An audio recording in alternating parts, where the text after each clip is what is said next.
जय गुरुदेव.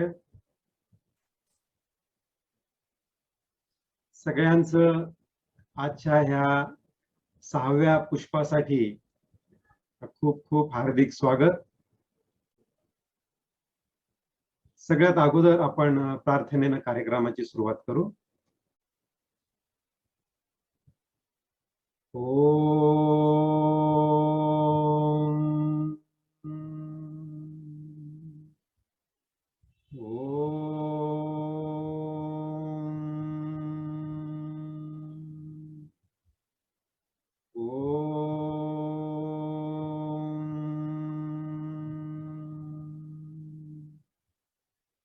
गुरुर्ब्रह्मा गुरुर्विष्णू गुरुर्देवो महेश्वरः गुरु साक्षात् परब्रह्म तस्मै श्री गुरवे नमः.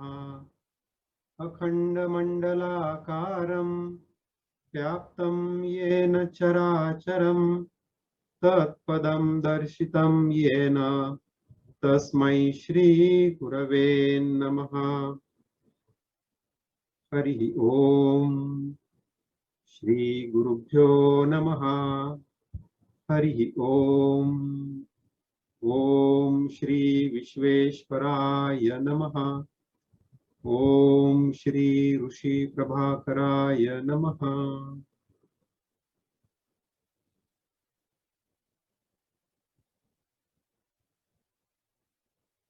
जय गुरुदेव. पुढे जाण्याच्या अगोदर तुम्ही तुमची पुस्तिका उघडा. आपण थोडासा आढावा घेऊया पुस्तिकेचा किंवा पुस्तिका समजावून घेऊया. पुस्तिकेत तुमच्या सगळ्यात सुरुवातीला प्रार्थनेचं शीट आहे.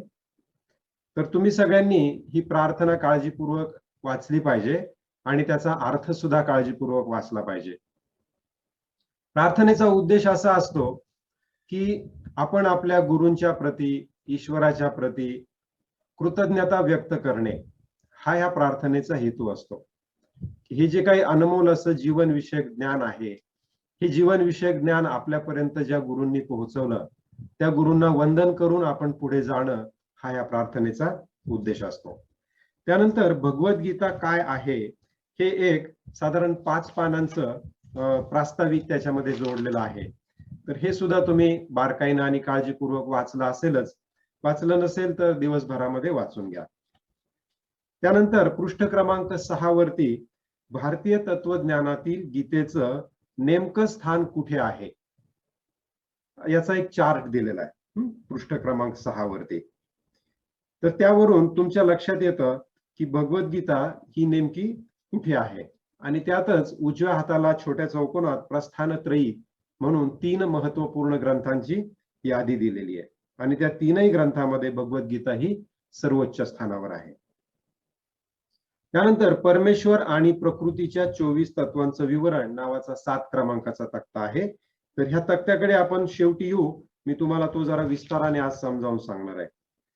त्यानंतर 8व्या पानावरती भगवद्गीतेचा सर्वसाधारण आराखडा दिलेला आहे. तर 3 भागामध्ये भगवद्गीता इथे विभागून दाखवली आहे. तर पहिला भाग ज्ञान विषयक आहे, दुसरा भक्ती विषयक आहे आणि तिसरा विज्ञान विषयक आहे. तर जेव्हा जेव्हा आपण भगवद्गीतेचा अभ्यास करतो तर तेव्हा हे थोडं लक्षात ठेवायचं. ही विभागणी अशी केल्यामुळे काय होतं की आपल्याला भगवद्गीता समजावून घ्यायला सोपी जाते. तिचं आपण 3 तुकड्यात विभागणी केल्यामुळे समजावून घ्यायला सोपी जाते. त्यानंतर आपण जे काल पाहिलं की भगवद्गीता म्हणजे जीवनाच्या महामार्गावरचा एक प्रवास आहे. तर गीतेमध्ये जे वेगळे वेगळे योग सांगितलेले आहेत त्या 5ही योगांचं स्थान गीतेमध्ये काय आहे किंवा त्याचा एक उद्देश आपल्या जीवनातला समजावून घेणे हा या चित्राचा उद्देश आहे पृष्ठ क्रमांक 9 वरती. तर ते आपण काल बारकाईनं पाहिलेलं आहे, पण ते तुम्ही वरचेवर समजावून घेऊ शकता. त्यानंतर पृष्ठ क्रमांक 10 पासून डाव्या हाताला संस्कृत श्लोक आणि उजव्या हाताला मराठी भाषांतर अशा रीतीनं गीतेची इथे रचना केलेली आहे. तर संस्कृत श्लोक, जेव्हा तुम्ही संस्कृत कॅसेट ऐकत असता तेव्हा तुम्ही संस्कृत श्लोकावरून बोट फिरवू शकता जेणेकरून तुम्हाला संस्कृत श्लोकांची ओळख होते. त्यानंतर अभ्यासाकरता म्हणून उजव्या हाताला दिलेले मराठी श्लोक वाचणे आणि त्याच्या दोन्ही बाजूला दिलेल्या मोकळ्या जागेमध्ये तुम्हाला आवश्यक असलेल्या नोट्स लिहिणे, याच्यासाठी ही जागा दिलेली आहे. त्यानंतर जर तुम्ही शेवटी आलात 176 क्रमांकाच्या पृष्ठावरती, तर इथून पुढे तुम्हाला स्वभावानुसार आपोआप निर्माण होणारे 4 वर्ण, त्यानंतर संसार वृक्ष, तर हे तुम्हाला साधारणपणे 18व्या अध्यायामध्ये पुढे येणार आहे. त्यानंतर प्रत्येक अध्यायाचा 4 ओळीत सारांश, असं तुम्हाला 2 पानावरती सारांश दिलेला आहे. तर हा सारांश सुद्धा तुम्ही तुमच्या सवडीने वाचा, की जेणेकरून संपूर्ण भगवद्गीता अगदी थोडक्यात कुठल्या अध्यायात काय आहे हे ह्या सारांशावरून तुम्हाला लक्षात येऊ शकतं. त्यानंतर पुढे गेल्यानंतर गीतेतील विविध योगशास्त्रीय संकल्पनांचे गुह्य सांगणारे महत्वाचे श्लोक, असं म्हणून त्याच्यामध्ये आपले की श्लोक आपण दिलेले आहेत. तसंच त्याच्या पुढे आणखी पण काही गीतेमधले महत्वाचे श्लोक आपण पुढच्या पानावरती दिलेले आहेत. त्यानंतर पुढे तुम्हाला गीतेमधल्या 33 वेगळ्या वेगळ्या संकल्पनांची यादी पण दिलेली आहे. तर ह्या संकल्पना सुद्धा मी तुम्हाला शेवटच्या दिवशी मुद्दाम वेगळ्या पद्धतीने समजावून सांगणार आहे.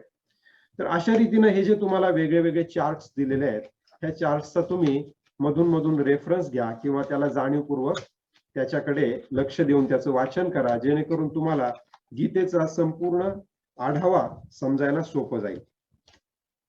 तसंच जेव्हा दुसरा अध्याय संपतो, तर 36 क्रमांकाच्या पानामध्ये सांख्ययोगाची आपण थोडक्यात उजळणी केलेली आहे. तर श्रीकृष्णानं अर्जुनाला 3 पर्याय दिले होते.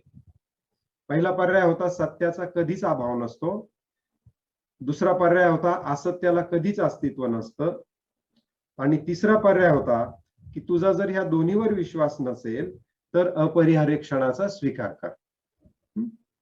तर ह्या 3 पर्यायावरती सांख्ययोग आणि बुद्धियोग अवलंबून आहे. त्यासाठी तुम्हाला इथे तो तक्ता दिलेला आहे. आणि 37 क्रमांकाच्या पृष्ठावरती पुन्हा एकदा सांख्ययोग, बुद्धियोग, कर्मयोग, ध्यानयोग, भक्तियोग ह्या 5ही योगांचं पुन्हा एक छोटीशी स्कीमॅटिक डायग्राम आणि त्याच्यामध्ये त्याच्याबद्दलची थोडक्यात माहिती दिलेली आहे.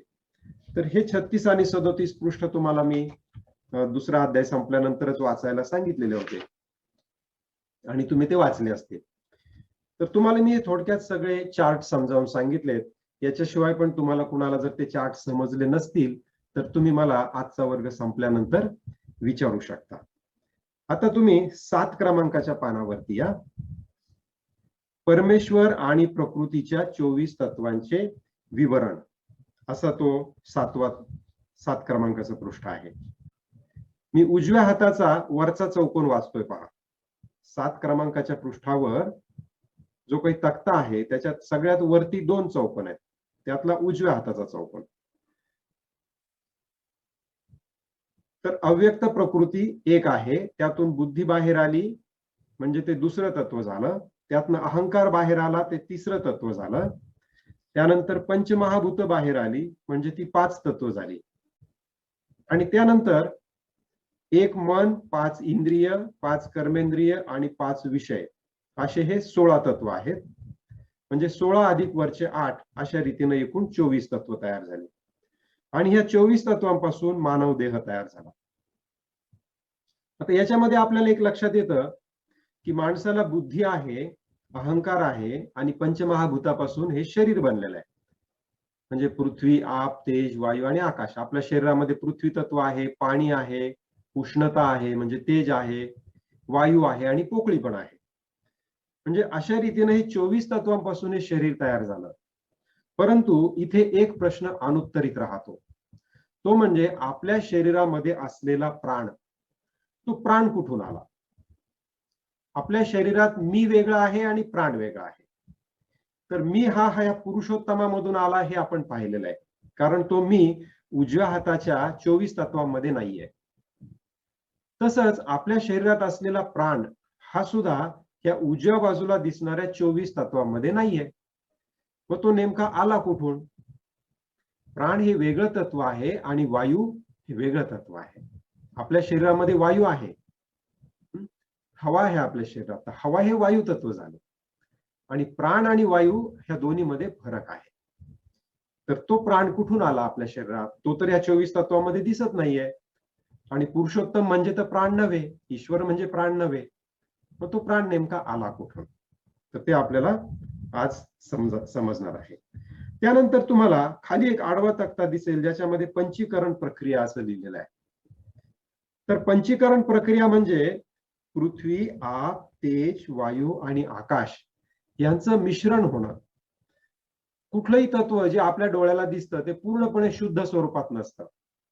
उदाहरणार्थ आपल्याला पृथ्वी किंवा जमीन हे तत्व जरी दिसलं तरी त्याच्यामध्ये पाणी असतं, उष्णता असते, वायू असतो आणि आकाश असतो थोड्या थोड्या प्रमाणात. ते सगळं मिळून पृथ्वी तत्व बनतं. जरी आपण पाणी पाहिलं तरी ते पाणी पूर्णपणे शुद्ध आप स्वरूपात नसतं. तर त्या पाण्यामध्ये सुद्धा काही प्रमाणात पृथ्वीचा अंश असतो, काही प्रमाणात तेजाचा अंश असतो, काही प्रमाणात वायूचा असतो, काही प्रमाणात आकाशाचा असतो. आणि तसंच तेज, वायू आणि आकाश या उरलेल्या 3 तत्वाच्या बाबतीत पण हे खरं आहे. हे जे वेगवेगळ्या तत्वांचं मिश्रण होऊन आपल्याला डोळ्याला दिसणारी जी तत्व आहेत त्याला पंचीकरण प्रक्रिया असं म्हणतात. तर याच्याबद्दल विस्ताराने तुम्हाला वेगवेगळ्या ग्रंथांमध्ये माहिती मिळेल किंवा इंटरनेटवर जरी तुम्ही सर्च दिला पंचीकरण म्हणजे काय, तर तिथे तुम्हाला ते पाहायला मिळेल.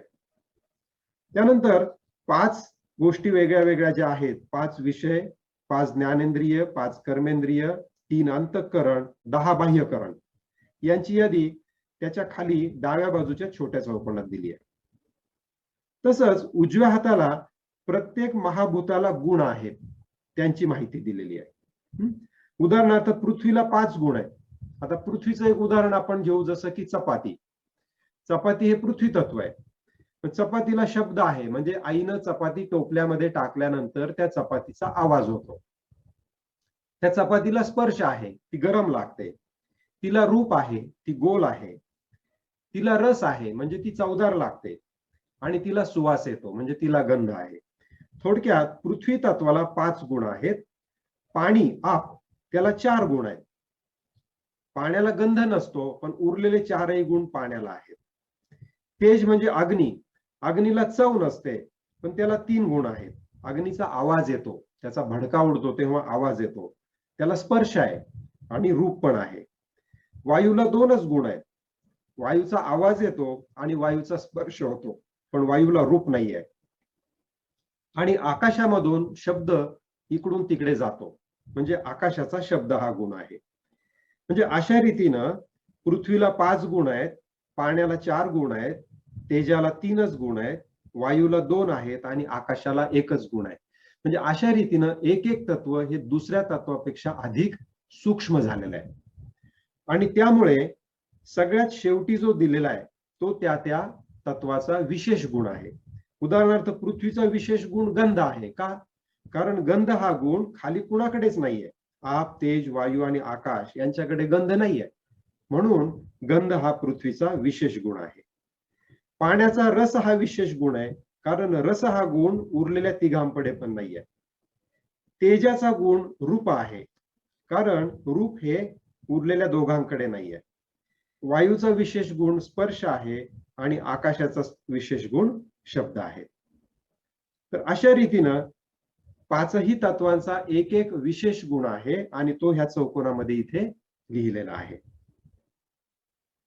त्यानंतर खाली 2 तक्ते अजून दिलेले आहेत की पृथ्वी, प्रकृती अधिक पुरुष बरोबर मानव हे कसे काय. तर हे तुम्हाला यापूर्वी आपण सांगितलेलंच आहे. आणि पंचकोशांची शुद्धी कशी करावी ते पण आपण दुसऱ्या वर्गामध्ये पाहिलेलं आहे. तर अशा रीतीनं हा 24 तत्वांचा एक महत्वपूर्ण तक्ता इथे आहे.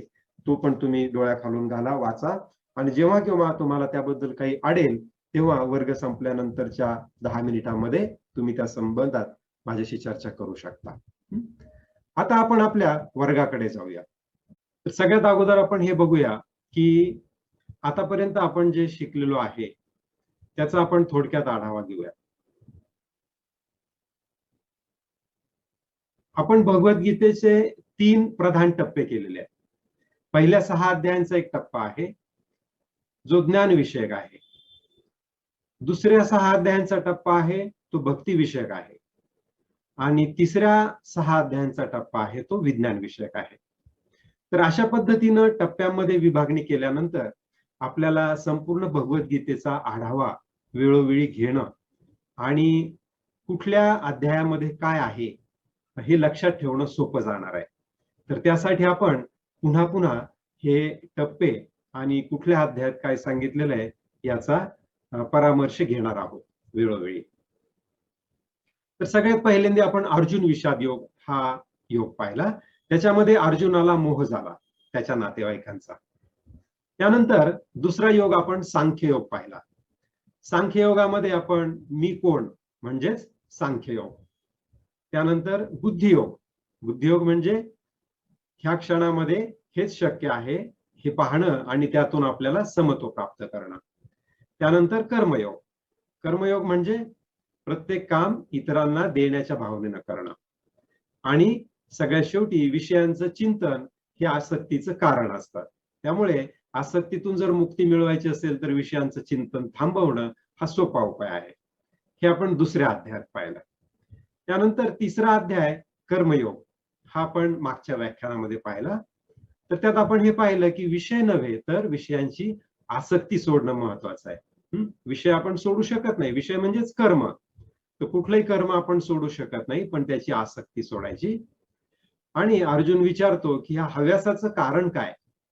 तर परमेश्वर सांगतात की प्रकृतीमध्ये असलेला जो रजोगुण आहे तो रजोगुणच आपल्या ह्या सर्व हव्यासाचं कारण आहे. त्यानंतर चौथा अध्याय ज्याच्यामध्ये ज्ञान कर्म संन्यास योग असं त्याचं नाव होतं. त्यात आपण पाहिलं की अकर्म माणसाला मुक्ती देतात. आणि अकर्म म्हणजे काय तर जे देण्याच्या भावनेनं काम केलेलं आहे ते सगळं अकर्म आहे. प्रत्येक कर्म म्हणजे यज्ञच होय आणि ज्ञान यज्ञ हा सगळ्या यज्ञांमध्ये श्रेष्ठ आहे. त्यानंतर कर्म संन्यास योग ह्या योगामध्ये आपण काय केलं कर्मयोग आणि सांख्ययोग यातला फरक पाहिला. आणि मनुष्य कशामुळे मोहित होतो तर प्रकृतीमुळे अज्ञानी माणूस मोहित होतो. तो जर ज्ञानी असेल तर तो मोहित होणार नाही. प्रकृतीमुळे आणि प्रकृतीच्या 3 गुणांमुळे. त्यानंतर आज आपण आत्मसंयम योग हा 6वा योग पाहणार आहोत ज्यालाच आपण ध्यानयोग असं पण म्हणतो. तर हा झाला थोडक्यात आढावा. आता आपण सुरुवात करूया ध्यानयोगाला किंवा आत्मसंयम योगाला. तर सगळ्यात अगोदर इथे प्रश्न विचारलेला आहे की संन्यासी आणि योगी कुणाला म्हणावं. भगवान किंवा श्रीकृष्ण स्वतःच त्याचं विवरण सुरू करतात की अग्नीचा त्याग करणारा म्हणजे संन्यासी नव्हे. आपल्या सगळ्यांना एक गैरसमज असतो की संन्यासी म्हणजे काय तर जो घर सोडून जातो तो संन्यासी होय. पण तसं नाहीये. घर सोडणं घरालाच एका दृष्टीनं अग्नी म्हटलेलं आहे. अग्नी का म्हटलं तर घरामध्ये आपण चूल पेटवतो, चुलीवर स्वयंपाक करतो. तर अशी व्यक्ती की जी कधीही कुठेही चूल पेटवत नाही जिनं अग्नीचा त्याग केलेला आहे तिच्या आयुष्यामध्ये ती स्वतः होऊन स्वयंपाकघर निर्माण करणार नाही किंवा संसार उभा करणार नाही. तर लोकांमध्ये एक असा गैरसमज आहे, समाजामध्ये एक असा गैरसमज आहे की ज्या व्यक्तीनं घर सोडलं, ज्या व्यक्तीनं स्वयंपाकघराचा त्याग केला, भिक्षा मागून अन्न खाण्याचा संकल्प केला, ती व्यक्ती संन्यासी होय.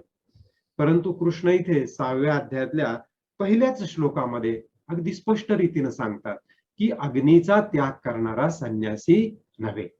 म्हणजे आपला पहिला गैरसमज इथे भगवंतांनी काय केला नाहीसा केला. मग संन्यासी म्हणजे कोण तर ते आपल्याला पुढे सांगणार आहेत. दुसरं स्टेटमेंट ते असं करतायत की क्रियांचा त्याग करणारा योगी नव्हे.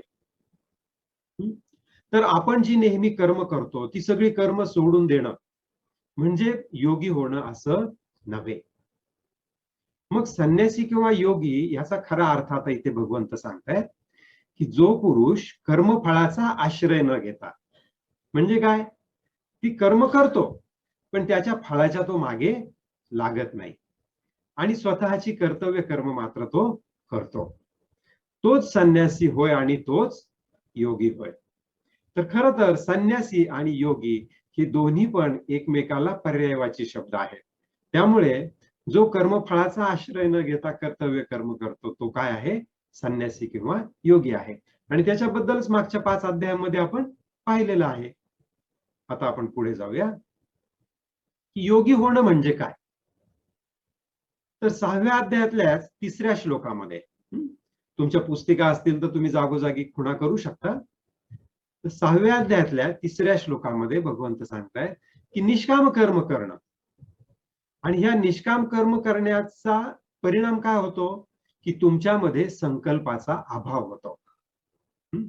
तुम्हाला जर कामनाच नसेल की मला अमुक एक गोष्ट मिळू दे, तर आपोआपच तुमच्यामध्ये जर काही संकल्प असेल तर त्या संकल्पाचा काय होतो?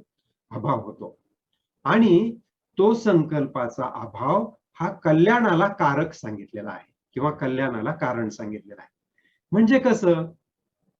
तर हे पहा, आपण जेव्हा कुठलीही पूजा करायला बसतो, आपल्या घरी भटजी येतात आणि ते काय म्हणतात, चला आता संकल्प सोडा. आणि आपल्या हातावरती उदक घेऊन किंवा पाणी घेऊन थोडंसं आपण काय करतो, ते ताम्हणामध्ये सोडतो की आपण संकल्प सोडला. त्याचा खरा अर्थ काय होतो? आपल्याला असं वाटतं की आता पूजेतून, ह्या पूजेचा कुणाला फायदा व्हावा म्हणून आपण संकल्प करतो आहोत. पण खरं तर आपल्या मनातील संकल्प त्या ठिकाणी आपण त्याग करत असतो. म्हणजे मनातल्या मनात संकल्प करायचा की आता मी अशा अशा पद्धतीनं ह्या कारणासाठी ही पूजा सुरू करतो आहे, असा संकल्प करतो. पण त्याच वेळेला तो केलेला संकल्प आपण सोडून देतो. म्हणजे काय की हा संकल्प पूर्ण झाला तरी ठीक आहे, पूर्ण नाही झाला तरी ठीक आहे. त्याचा फायदा काय होतो? त्याचा फायदा असा होतो की तुम्ही त्या संकल्पाच्या बंधनामधून मुक्त होऊन जाता. किती सुंदर आहे ना, की तो संकल्पाचा अभाव तिथे आवश्यक आहे. संकल्प करायचा आहे, पण केल्यानंतर तो सोडून सुद्धा द्यायचा आहे. तो संकल्प सोडून दिला म्हणजे काय होईल? म्हणजे तुमचं हातातल्या कामावरती लक्ष केंद्रित होईल. त्याच्या फळावरून काय होईल? ते पूर्णपणे दूर निघून जाईल आणि तुम्ही जे काही करता आहात ते 100% मन लावून करणार आहात. पुढे 4थ्या श्लोकामध्ये सांगतायत की ज्यावेळी इंद्रियांच्या भोगात किंवा कर्मात पुरुष आसक्त होत नाही. पुरुष म्हणजे व्यक्ती, इथे स्त्री किंवा पुरुष असं म्हटलेलं नाहीये. तर पुरुष म्हणजे आपल्या आतला तो आत्मा, आपल्या आतला जो मी आहे त्याला पुरुष म्हटलेलं असतं. तर तो कुठल्याही इंद्रियांच्या भोगात किंवा कर्मात आसक्त होत नाही. त्यावेळी सर्व संकल्पाचा त्याग करणाराला योगारूढ म्हणावं. तर कुणाला योगी म्हणायचं आपल्याला कळालं की जो निष्काम कर्म करतो, ज्यानं सगळ्या संकल्पांचा अभाव त्याच्या मनामध्ये निर्माण केलेला आहे, जो कुठल्या भोगात आणि कर्मात आसक्त होत नाही, त्याला काय म्हणायचं? योगी म्हणायचं. जो संकल्पांचा त्याग करत नाही तो योगी होत नाही, असं भगवंतांनी 2ऱ्या श्लोकामध्ये आपल्याला आठवणीने सांगितलेलं आहे. त्यामुळे अमुक एक गोष्ट ज्या वेळेला आपण सुरू करतो त्यावेळेला ती पूर्ण झालीच पाहिजे असा अट्टाहास आपल्या मनामध्ये ठेवायचा नाही. तर हा या अध्यायातल्या पहिल्या भागातला एक खूप महत्वाचा भाग आहे, संकल्पांचा अभाव. आता हे निष्काम कर्म करणं अवघड आहे का हो? तर मुळीच अवघड नाही. आपण पाहिलेलं आहे की देण्याच्या भावनेनं कर्म करणं हे खूप सोपं आहे. घेण्याच्या भावनेनं कर्म करणं हे खूप अवघड आहे. त्यामुळे निष्काम कर्म करणं अजिबात अवघड नाहीये. दुसरं काय आहे की संकल्पांचा त्याग करणं.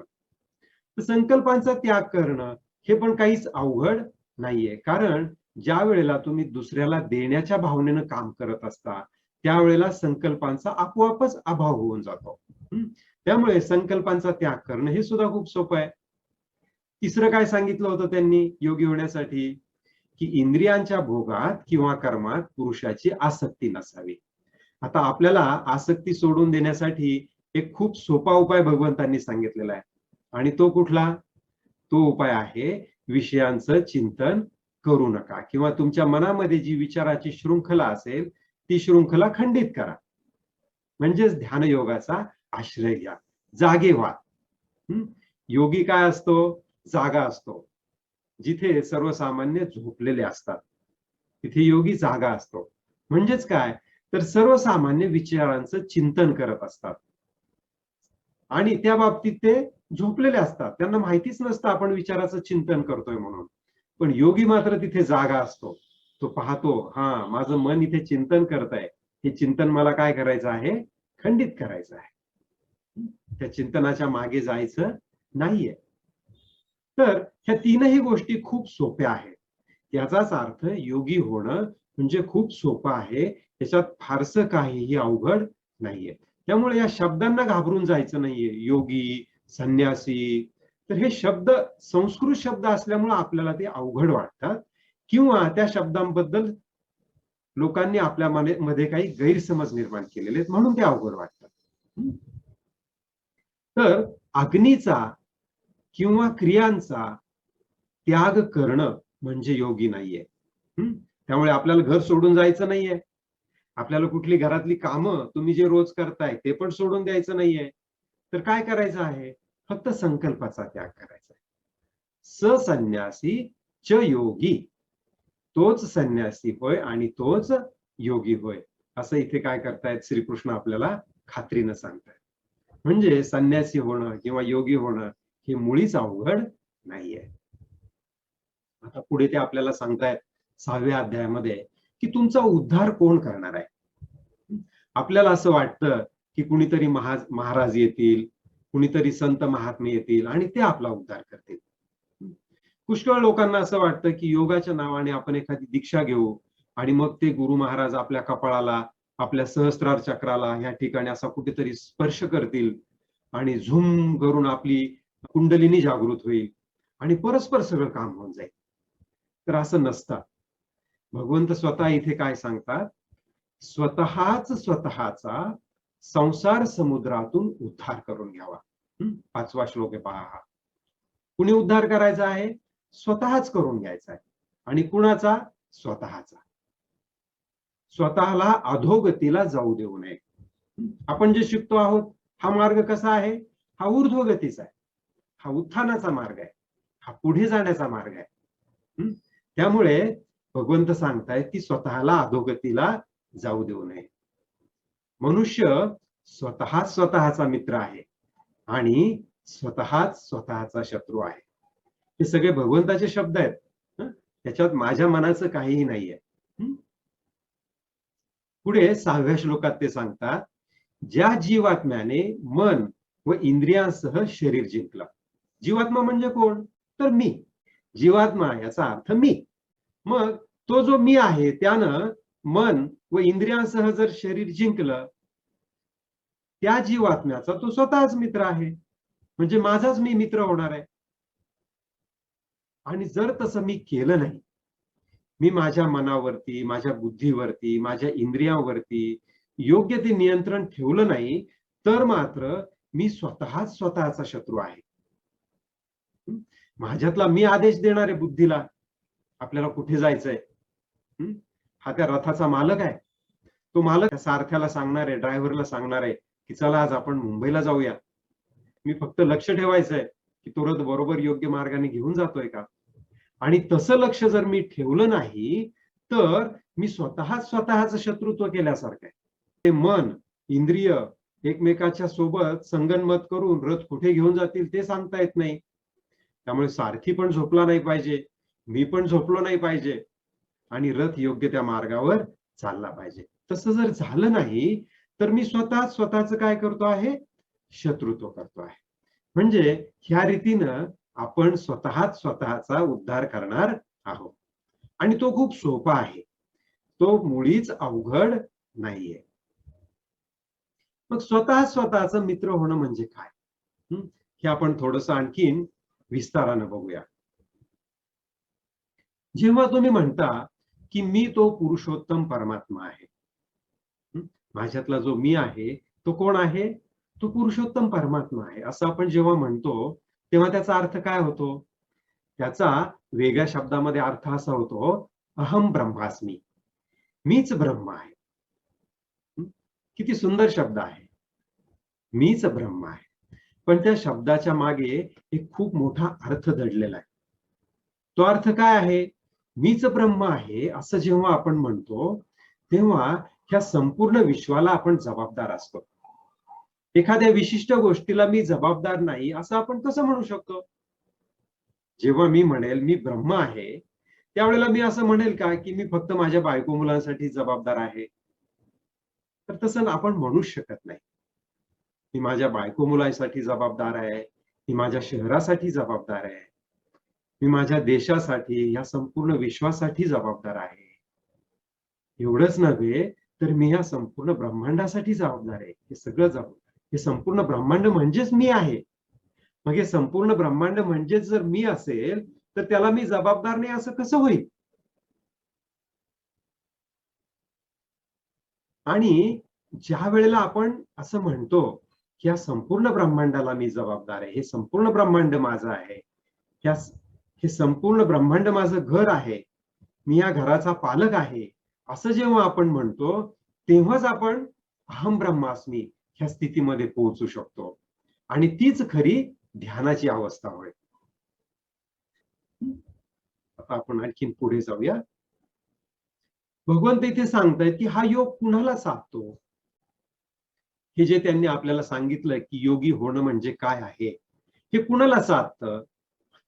तर हे योगी होणं फार खाणाराला किंवा एकदम उपाशी राहणाराला साधत नाही. 16व्या आणि 17व्या श्लोकात सांगितलेलं आहे. फार झोपाळूला आणि अतिजागरण करणाराला हा योग साधत नाही. तर हा योग यथायोग्य ज्याचा आहार आहे, यथायोग्य ज्याचा विहार आहे. आता आहार आणि विहार म्हणजे काय, हे आपण दुसऱ्या दिवशी पाहिलेलं आहे व्यवस्थित अन्नमय कोशाच्या शुद्धीमध्ये. त्यामुळे इथे आपण त्याचा फार विस्ताराने चर्चा करणार नाहीये. तसंच ज्याचा व्यवहार सुद्धा यथायोग्य असतो, त्याला हा योग काय होतो? साधतो. त्यानंतर पुढे सांगतात, थंड उष्ण, सुख दुःख, मान अपमान यामध्ये ज्यानं समत्व मिळवलेलं आहे. 6व्या अध्यायामध्येच 7व्या श्लोकापासून 9व्या श्लोकापर्यंत 3 श्लोकांमध्ये ते समत्वाला खूप महत्व देतात. आणि हे समत्व कसं मिळवायचं हे आपण पूर्वीच पाहिलंय. तर प्रत्येक क्षण जसा आहे तसा स्वीकारून बुद्धियोगाच्या साहाय्यानं आपण काय करणार आहोत? समत्व मिळवणार आहोत. मिळवणार आहोत म्हणण्यापेक्षा ते आपोआपच आपल्याला प्राप्त होतं. जेव्हा आपण पाहतो की आत्ताच्या ह्या क्षणामध्ये आता जे काही चाललेलं आहे ते सोडून दुसरं काही असणं शक्यच नाही. ब्रह्मदेव आला तरी तो माझ्या ह्या शर्टचा रंग बदलू शकत नाही. हे ज्या वेळेला आपल्या बुद्धीला समजतं, उमजतं, त्यावेळेला आपली बुद्धी काय करते? आपोआपच आहे तो क्षण स्वीकारायला सुरुवात करते. आणि त्याचा परिणाम स्वरूप आपल्याला समत्व आपोआप प्राप्त होतं. त्यासाठी आपल्याला कुठलीही साधना करायची नाहीये. ही सगळी अकर्माची साधना आहे. ही सगळी आनंदाची साधना आहे. हे फक्त समजावून घेण्याचं काम आहे. एकदा समजावून घेतलं की सगळ्या गोष्टी आपोआप घडत जाणार आहेत. ज्याला माती, सोनं, मित्र, शत्रू, सज्जन, पापी ह्या सगळ्यांबद्दल ज्याच्या मनामध्ये समान भाव असतो. सोनं हरवलं ह्या क्षणामध्ये तरी काय आहे? ठीकच आहे. म्हणजेच काय झालं? त्याला माती आणि सोनं त्या क्षणापुरतं काय झालं? समान झालं. एखादा मित्र आहे, त्यानं तुमच्याशी शत्रुत्व पत्करलं, ठीकच आहे.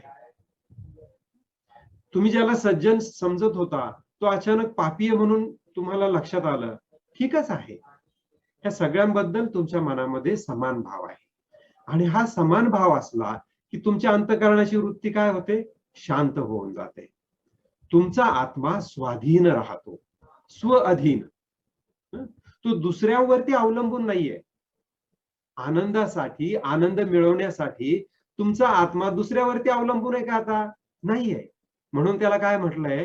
तो आत्मा स्वच्या अधीन आहे. तुमचा परमात्मा, तुमचा आत्मा हा ज्ञानामध्ये अधिष्ठित झालेला आहे. तो दुसऱ्यावरती आनंदासाठी अवलंबून नाहीये. आपण ह्या वर्गामधून, आपण गीतेमधून, गीतेच्या दैनंदिन अभ्यासामधून आपण जे ज्ञान घेणार आहोत, ज्या ज्ञानामध्ये आपला आत्मा प्रतिष्ठित होणार आहे. आणि तो कसा प्रतिष्ठित होणार आहे, तर हे ज्ञान पुन्हा पुन्हा घेऊन, याची पुन्हा पुन्हा उजळणी करून, जसं राष्ट्रगीत सुरू केलं की आपण धाड धाड धाड धाड शेवटपर्यंत म्हणतो, तसंच ते गीता सुरू केली की आपोआप, लक्षात घ्या, आपोआप नॉन थिंकिंग स्टेटमध्ये कुठल्याही पद्धतीनं बुद्धी आणि मन यांना मध्ये न आणता ती आत त्यांच्या सबकॉन्शियस मध्ये भरलेली गीता आपोआपच बाहेर येणार आहे. आणि हे कसं शक्य होतं, तर फक्त रिपिटेशन. तुम्ही एखादी कविता कशी पाठ करता, एखादा श्लोक कसा पाठ करता, पुन्हा पुन्हा म्हटल्यानंतर तो श्लोक तुमच्या सबकॉन्शियस मध्ये जातो.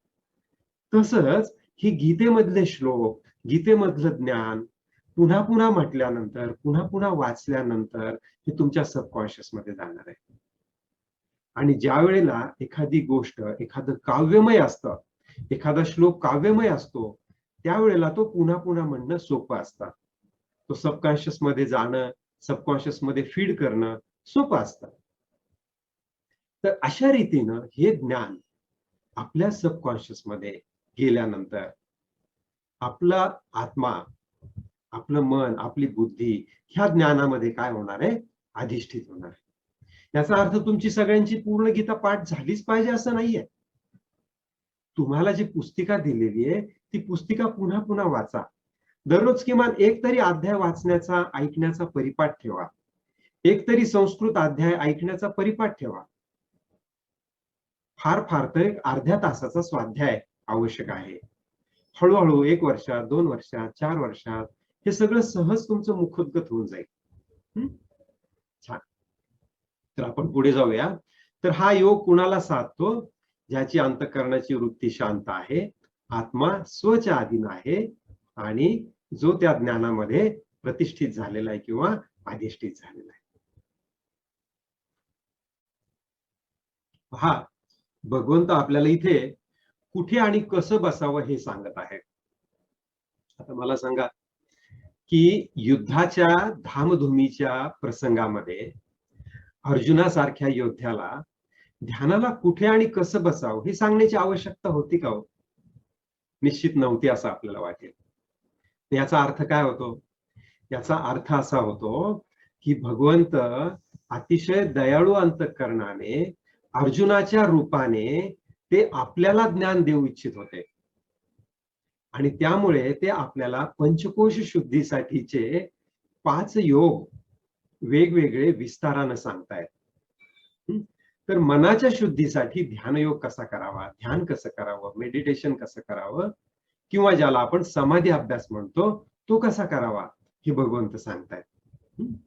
तर कुठे बसावं, कुठे बसावं हे ते असं सांगतायत की एकट्यानेच एकांतात बसावं आणि आत्म्याला नेहमी परमात्म्यात लावावं. तर आत्म्याला परमात्म्यात लावावं म्हणजे काय ते आपण नंतर बघूया. तर कुठे बसायचंय, तर एकांतात बसायचं आहे, जिथे शांत जागा आहे. तुम्ही घरातल्या एखाद्या वेगळ्या खोलीमध्ये बसू शकता.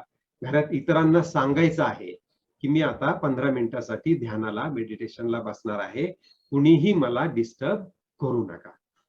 तुमचा मोबाईल स्विच ऑफ करणं म्हणजे तुम्ही एकांतात असणं आहे. किंवा तुमचा मोबाईल घराच्या रूमच्या बाहेर ठेवणं म्हणजे तुम्ही एकांतात बसणं आहे. घरातली लहान मुलं दुसऱ्याकडे सांभाळायला देणं म्हणजे एकांतात बसणं आहे. तर हा जो एकांत हा शब्द आहे त्याचा अर्थ असा आहे की तुम्हाला कोणीही येऊन त्या 15-20 मिनिटासाठी किंवा अर्ध्या तासासाठी डिस्टर्ब करणार नाही, अशी परिस्थिती निर्माण करायची आहे. आता कसं बसायचं हे सांगतायत. तर शुद्ध जमिनीवर क्रमाने दर्भ, मृगाजीन आणि वस्त्र अंथरून बसायचं आहे. आता याचा अर्थ तुम्ही उद्या मृगाजून खरेदीसाठी बाहेर निघायचंय का, तर नाही. ज्या काळात त्यांनी हा उपदेश केला तो 5000 वर्षापूर्वीचा काळ होता. त्या काळामध्ये आजच्या सारखं फोम, खुर्च्या किंवा सुखकर आसनं हे नव्हते. निसर्गामध्ये जे उपलब्ध आहे ते घ्यावं लागायचं. पण मृगाजीन हे निसर्गामध्ये सहज रीतीनं साध्य होतं.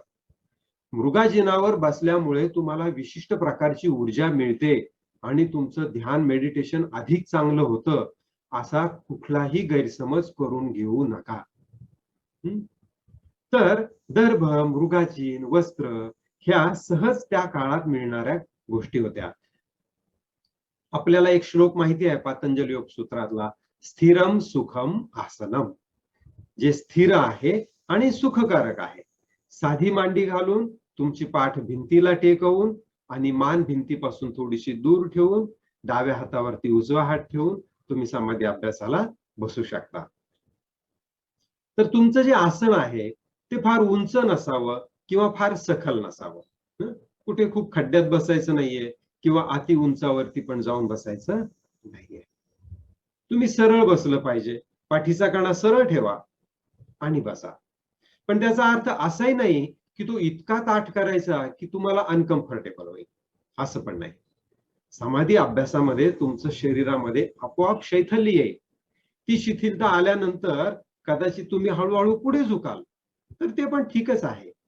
जेव्हा लक्षात येईल त्यावेळेला सरळ व्हायचं आहे.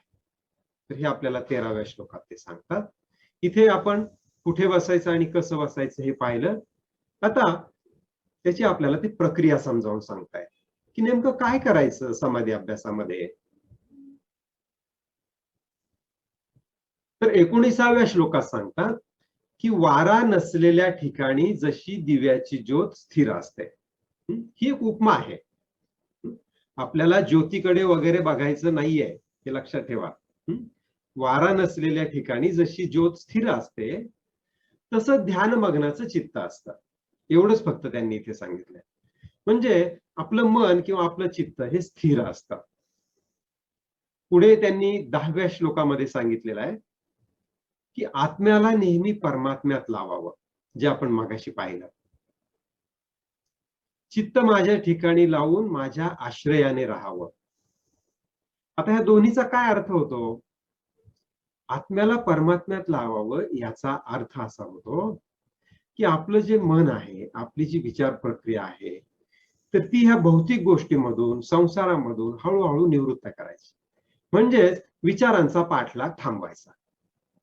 आपण ध्यानाला बसल्यानंतर आपण शरीराच्या साह्यानं सगळ्या कृती थांबवलेल्या आहेत, डोळे बंद केलेले आहेत, शरीर शिथिल केलेलं आहे. आता कर्म केलं तर ते कर्म कोण करू शकतो? तर ते कर्म आपलं फक्त मन करू शकतो. मनाशिवाय दुसरं कोणी तिथे कर्म करण्यासाठी नाहीये. आणि हे मन काय कर्म करणार आहे? तर ते विचार करण्याचं कर्म करणार आहे. ते सोडून त्याला काय करता येतं? त्याला काही इकडचा डोंगर तिकडे करता येत नाही. मन केलं तर फक्त जास्तीत जास्त विचार करू शकतं आणि करण्याची क्रिया आपल्याला थांबवायची आहे. भगवंत किंवा गुरुजी आपल्याला काही करायला सांगतायत का ध्यानाच्या नावानं? ते आपल्याला काहीही करायला सांगत नाहीयेत, लक्षात घ्या. करणं अवघड असतं. काहीही न करणं हे सोपं असतं. ते काय म्हणतायत की तुम्ही जी विचार करण्याची प्रक्रिया आहे ती थांबवा. कशी थांबवायची? तर त्याच्याकडे लक्ष द्यायचं नाही. जसं एखादं लहान मूल चकारी खेळत असतं. चकारी खेळताना ते जोपर्यंत त्या चकारीला हाताने ढकलत असतं तोपर्यंत ते चाक काय होतं? पुढे पुढे जात राहतं. ते हातानं पुढे ढकलायचं थांबवल्यानंतर काय होणार आहे? ते चाक आपोआप पुढे थोड्या अंतरापर्यंत जाईल आणि खाली पडेल. तर तसंच आत्म्याला परमात्म्यात लावायचं म्हणजे तुमची विचार प्रक्रियेला गती द्यायचं काम तुम्ही थांबवायचं आहे. त्यानंतर पुढे ते अजून सांगतायत की धैर्ययुक्त बुद्धीने मनाला परमात्म्यात स्थिर करून. तर धैर्ययुक्त म्हणजे काय? 25व्या श्लोकात सांगितलंय की धीर धरायचा आहे. अगदी चटकन पटकन काहीतरी व्हावं, मला लगेच भगवंत दिसावेत, परमेश्वराचा काहीतरी साक्षात्कार व्हावा, असलं काहीही अपेक्षा ठेवायची नाहीये. तर मनाला फक्त परमात्म्यामध्ये स्थिर करायचं. याचा अर्थ काय? परमात्मा म्हणजे काय? तर ते इन्फिनिटी. परमात्मा म्हणजे ते आगाढ परब्रह्म.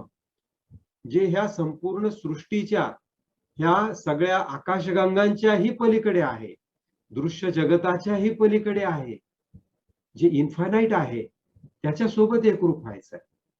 म्हणजे जसं आपण मागे एका उदाहरणामध्ये पाहिलं की तो मिठाचा खडा समुद्रामध्ये उडी घेतो आणि तो स्वतः समुद्र होऊन जातो. तसंच आपल्याला स्वतःला शून्यामध्ये स्थिर व्हायचंय. करायचं काहीही नाही, आपोआप जे होईल ते होऊ देत. कुठलीही कृती करायची नाहीये जाणीवपूर्वक, हे लक्षात घ्यायचं आहे. दुसऱ्या कशाचाही विचार करू नये, जाणीवपूर्वक कुठलेही विचार निर्माण करायचे नाही. आत्मा सर्व प्राणी मात्रात स्थित व सर्व प्राणी मात्र आत्म्यात पाहतो. म्हणजे अशी जी व्यक्ती आहे ध्यानाला बसलेली, समाधी अभ्यासाला बसलेली, ही सगळ्यांच्या सोबत काय झालेली असते? एकरूप झालेली असते. ह्या 29 आणि 30 या दोन्ही श्लोकांचा तोच अर्थ आहे की आपण सर्व प्राणी मात्रासोबत, ह्या संपूर्ण विश्वासोबत एकरूप होणे, हाच ह्या सगळ्याचा अर्थ इथे होतो. आता हे करत असताना त्यांनी आपल्याला काही सावधानता पण सांगितलेल्या आहेत. तर काय सावधानता आहेत? सगळ्यात पहिल्यांदी न कंटाळता धैर्य व उत्साहाने व निश्चयाने हा अभ्यास करावा. 23व्या श्लोकामध्ये हे तीनही श्लोक ते जाणीवपूर्वक सांगतायत पहा, की न कंटाळता.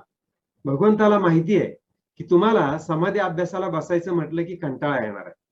तुम्हाला काहीतरी करायला आवडतं, पण काहीच करायचं नाहीये. डोळे बंद करून भिंतीला पाठ टेकवून शांतपणे 15 मिनिटासाठी ध्यानाला बसायचंय असं म्हटलं की तुम्हाला कंटाळा येतो. तर ते काय म्हणतायत? तसा कंटाळा करू नका. तर धैर्याने धीर धरा, उत्साहाने मनामध्ये उत्साह निर्माण करायचा. Yes, I want to sit for meditation. मला आता ध्यानाला बसायचंय, समाधी अभ्यासाला बसायचंय, असा एक उत्साह मनामध्ये जाणीवपूर्वक निर्माण करा. आणि निश्चय करा मनाचा, मी रोज समाधी अभ्यास करणार आहे. दररोज 2 वेळा 3 वेळा जाणीवपूर्वक मी 15 मिनिटांसाठी समाधी अभ्यासाला बसणार आहे, हा निश्चय करा. असं 23व्या श्लोकात सांगतायत. पुढे सांगतायत ते, मन विविध विषयांच्या निमित्ताने. कुठले विषय? शब्द, स्पर्श, रूप, रस आणि गंध, हे झाले 5 विषय. तर मन काय करतं? ह्या 5ही विषयांच्या निमित्तानं भरकटत असतात. तुम्ही समाधी अभ्यासाला बसलात की कुठून तरी तुम्हाला संगीत ऐकू येईल, तुम्हाला थंड हवेचा स्पर्श होईल, किंवा कदाचित एखादी मुंगी तुमच्या अंगावरून फिरत असेल, तुम्हाला बंद केलेल्या डोळ्यांपुढे काहीतरी एखादं रूप दिसेल, तुम्हाला तोंडामध्ये काही एखाद्या चवीचा भास होईल, एखाद्या उदबत्तीचा वास आल्याचा भास होईल. तर ह्या कुठल्याही निमित्तानं तुमचं मन भरकटण्याची शक्यता आहे. तर असं जर ते भरकटत असेल आणि तुमच्या असं लक्षात आलं की मी समाधीला अभ्यासाला बसलोय, 5 मिनिट झालेले आहेत आणि माझं मन भरकटून दूर कुठेतरी गेलंय, ज्या क्षणाला असं लक्षात येईल त्या क्षणाला काय करायचंय? पुन्हा त्याला परमात्म्यामध्ये लावायचंय. म्हणजे पुन्हा त्याला सांगायचंय की ठीक आहे, तू आता विचारामध्ये भरकटला होतास, काही हरकत नाही, पण इथून पुढे आपण काय करायचंय? शांत बसायचंय. आपल्याला ह्या विचाराच्या मागे जायचं नाहीये. त्रयस्थासारखा नदीच्या कडेला बसलेला एखादा माणूस जसा नदीकडे बघतो, तो मनुष्य नदी आहे का? नाहीये. त्यानं नाव घेऊन नदीमध्ये बसलाय का? नाहीये. तो नदीच्या कडेला बसलाय, पाणी येतंय जातंय. तो आणि नदी पूर्णपणे वेगळे आहेत. तो साक्षी भावानं नदीकडे बघतोय. तसंच साक्षी भावानं आपल्या मनातल्या विचारांच्या प्रवाहाकडे तुम्ही त्रयस्थाप्रमाणे बघू लागला की तो प्रवाह काय होतो? आपोआप थांबतो. म्हणून काय म्हटलंय त्याला? वारंवार. तर मध्ये मध्ये तुम्ही विचारांमध्ये भरकटू शकता, हे भगवंताला माहिती आहे. म्हणून त्यांनी आपल्याला सांगितलं की वारंवार परमात्म्यात लावा. जरी तुम्ही भरकटलात तरी पुन्हा तिथे या आणि समाधी अभ्यास पुन्हा पहिल्यापासून आपण सुरू करतो आहोत असं समजून 15 मिनिट 20 मिनिट होईपर्यंत तिथे बसून राहा. मन हे चंचल आहे, ते आवरण्यास कठीण आहे. पहा किती सुंदर भगवंत सांगतायत. अगदी आपल्याला लहान मुलाला बोटाला धरून पुढे एखादा रस्ता क्रॉस करावा, इतक्या साध्या साध्या आणि सोप्या सोप्या गोष्टी ते आपल्याला सांगतायत की हे मन चंचल आहे. त्यांना पण माहिती आहे चंचल आहे. तुम्ही जर म्हणाल की नाही नाही नाही, हे मन फार चंचल आहे, तर असं काही नाही की तुम्ही फार काहीतरी वेगळं सांगता आहात, काही जगावेगळी गोष्ट तुम्ही शोधून काढली, असं नाहीये. मन चंचल आहेच आहे, ते आवरण्यास कठीण आहेच आहे.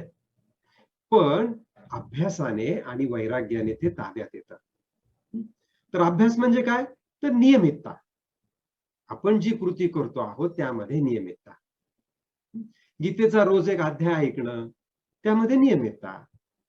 रोज आपण दिलेल्या पुस्तिकेतील एखादा अध्याय वाचणं, ही झाली नियमितता. आणि वैराग्य. वैराग्य म्हणजे काय?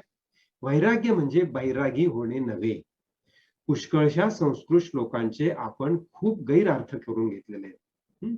वैराग्य हा संस्कृत शब्द 2 शब्दांचा मिळून बनलेला आहे. वि अधिक राग.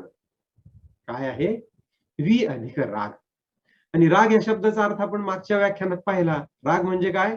काहीतरी हवंसं असणं. आणि वि हा शब्द कशासाठी वापरलेला आहे? हा विरोधासाठी वापरलेला आहे. जसं आपण म्हणतो विजोड किंवा विजन. विजोड म्हणजे काय? जो जोड नाही तो. विजन म्हणजे काय? जिथे जन नाही तिथे पांडव विजनवासात गेले. म्हणजे जिथे जन नाहीत अशा ठिकाणी ते गेले. म्हणजे वि हा शब्द कशासाठी वापरला जातो?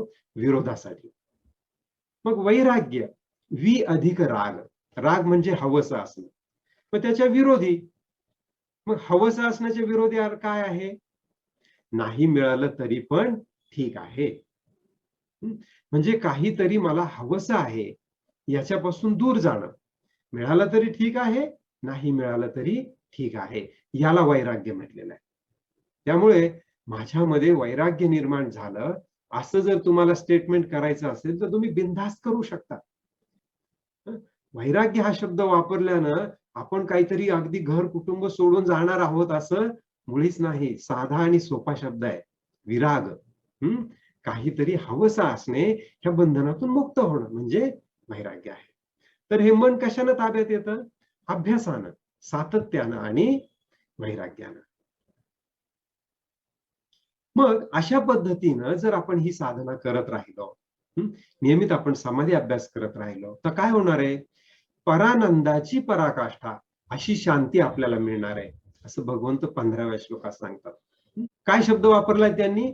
परमानंद. नुसता आनंद नाही, तर परम म्हणजे अगदी आनंदाची उत्कट अवस्था, असा तो आनंद आणि त्याची पण पराकाष्ठा. त्या परमानंदाचं सुद्धा अतिशय उत्कट असं जे शेवटचं टोक आहे आणि त्या टोकाला गेल्यानंतर जी शांती मिळते, ही शांती तुम्हाला मिळेल अशी खात्री भगवंत इथे देत आहेत. ते सांगतायत की हा असा असा योगी ज्यानं अशी शांती प्राप्त करून घेतलीये, तो मोठ्या दुःखानंही विचलित होत नाही. अशा योग्याच्या आयुष्यामध्ये दुःखाचे जरी प्रसंग आले, तुमच्या माझ्या आयुष्यामध्ये नियमित दुःखाचे प्रसंग येतात. आपल्याला हव्या असलेल्या गोष्टी घडत नाहीत, ही दुःखाचीच गोष्ट आहे. आपली एखादी हवी असलेली वस्तू हरवते, दुःखाची गोष्ट आहे. किंवा अगदी आपल्याला हवी असलेली आपल्या जवळची अतिशय प्रेमाची व्यक्ती सुद्धा आपल्यापासून गमावते. पण अशा प्रकारच्या कुठल्याही मोठ्या दुःखांनी हा योगी विचलित होत नाही. तर इंद्रियाच्या अतीत म्हणजे ही जी इंद्रिय आहेत, ह्या इंद्रियांनी आपल्याला सर्वसाधारण आनंद मिळतात. पण ह्या इंद्रियांच्या पलीकडचा केवळ शुद्ध असणाऱ्या सूक्ष्म बुद्धीने, आपली जी बुद्धी आहे ना, हे पहा, आपल्याला 5 इंद्रियांच्या साहाय्याने आनंद मिळतो. गोड गुलाबजामुन मिळाला की आनंद मिळतो. चांगलं संगीत मिळालं की आनंद मिळतो. छान दृश्य दिसलं की आनंद मिळतो. पण ह्या इंद्रियांचे आनंद सोडून द्या. भगवंत इथे काय म्हणतायत? इंद्रियांच्या अतीत म्हणजे इंद्रियांच्या पलीकडे. इंद्रियांच्या पलीकडे सूक्ष्म बुद्धीनं. आता मला सांगा, की ज्या वेळेला तुम्ही एखाद्या दुसऱ्या कोणासाठी काम करता. एखादं लहान मूल आहे आणि ते पडत असेल आणि पडता पडता जाऊन तुम्ही त्याला पटकन धरता. तुम्ही त्याला वाचवलं पडण्यापासून. आता हा जो आनंद झाला, हा कुणाला झाला हो? तुमच्या डोळ्याला झाला, नाकाला झाला, कानाला झाला, स्पर्शाला झाला. कुठल्याही पंच ज्ञानेंद्रियाला तो आनंद झालेला नाहीये. मग तो आनंद कुठे झाला? तो आनंद तुमच्यातल्या सूक्ष्म बुद्धीला झाला. तुमच्यातल्या सूक्ष्म बुद्धीनं तुमचं काहीतरी हरवलं. तुम्ही कोणाला तरी समजा एक 5,000 रुपये देणगी दिली. ही देणगी दिल्यानंतर सुद्धा तुम्हाला आनंद झाला. म्हणजे तुमच्या खिशातलं काही धन कमी झालंय. हे धन कमी झालेलं असताना सुद्धा तुम्ही आनंदी आहात दान देऊन. तर तो आनंद कोणाला झाला? तुमच्या जवळचं काही गमावून सुद्धा जो आनंद झालेला आहे तो तुमच्या सूक्ष्म बुद्धीनं ग्रहण केलेला आहे. त्याला अनंत किंवा आत्मिक असा आनंद म्हटलेला आहे. तो आनंद ज्या अवस्थेमध्ये अनुभवाला येतो त्या अवस्थेत हा योगी असतो आणि तो परमात्म्याच्या स्वरूपापासून मुळीच विचलित होत नाही असं म्हटलेलं आहे. स्वरूप या शब्दाकडे तुम्ही बारकाईनं पहा. स्वरूप, स्वच्या रूपापासून जो विचलित होत नाही, म्हणजे ज्यानं स्वतःमध्येच परमात्म्याला स्थित केलं, जो स्वतःमध्ये परमात्म्याला पाहतो, अशा स्वरूपापासून जो विचलित होत नाही, जो स्वतःच्या रूपापासून विचलित होत नाही. आणि ते स्वतःचं रूप कसं आहे? तर परमात्म्याचं आहे. जो स्वतःमध्ये स्वतःच्या आत्म्यामध्ये परमात्मा पाहतो आणि त्या रूपापासून जो विचलित होत नाही, ती अवस्था त्या योग्याला मिळते आणि तो परिणाम त्या योग्याला मिळतो. अशा रीतीनं इथे भगवंतांनी 6व्या अध्यायाचं निरूपण पूर्ण केलेलं आहे. तर हा 6वा अध्याय कुठला होता? हा तर आत्मसंयम योग. आत्मसंयम योग म्हणजे काय? ध्यान योग. तर ह्या 6व्या अध्यायात काय सांगितलेलं आहे आपण थोडक्यात बघूया. जो अग्नीचा किंवा क्रियांचा त्याग करतो तो संन्यासी नव्हे, पहिलं म्हणजे. दुसरं म्हणजे काय? निष्काम कर्म किंवा विषयांची आसक्ती नसणं, संकल्पाचा अभाव असणं म्हणजे योगी आहे. समत्व, अहम ब्रह्मास्मी, वैश्विक जबाबदारी ही योगाची लक्षणं आहेत. तो त्या स्थितीमध्ये असतो. कुठे बसायचं, कसं बसायचं, काय करायचं हे पण भगवंतांनी आपल्याला सांगितलं. काय सावधानता बाळगायची आणि ह्या सगळ्याचे काय परिणाम होणार आहेत, काय फायदे मिळणार आहेत, हे सुद्धा भगवंतांनी आपल्याला ह्या अध्यायामध्ये सांगितलं. आणि अशा रीतीने 6वा अध्याय या ठिकाणी पूर्ण झाला.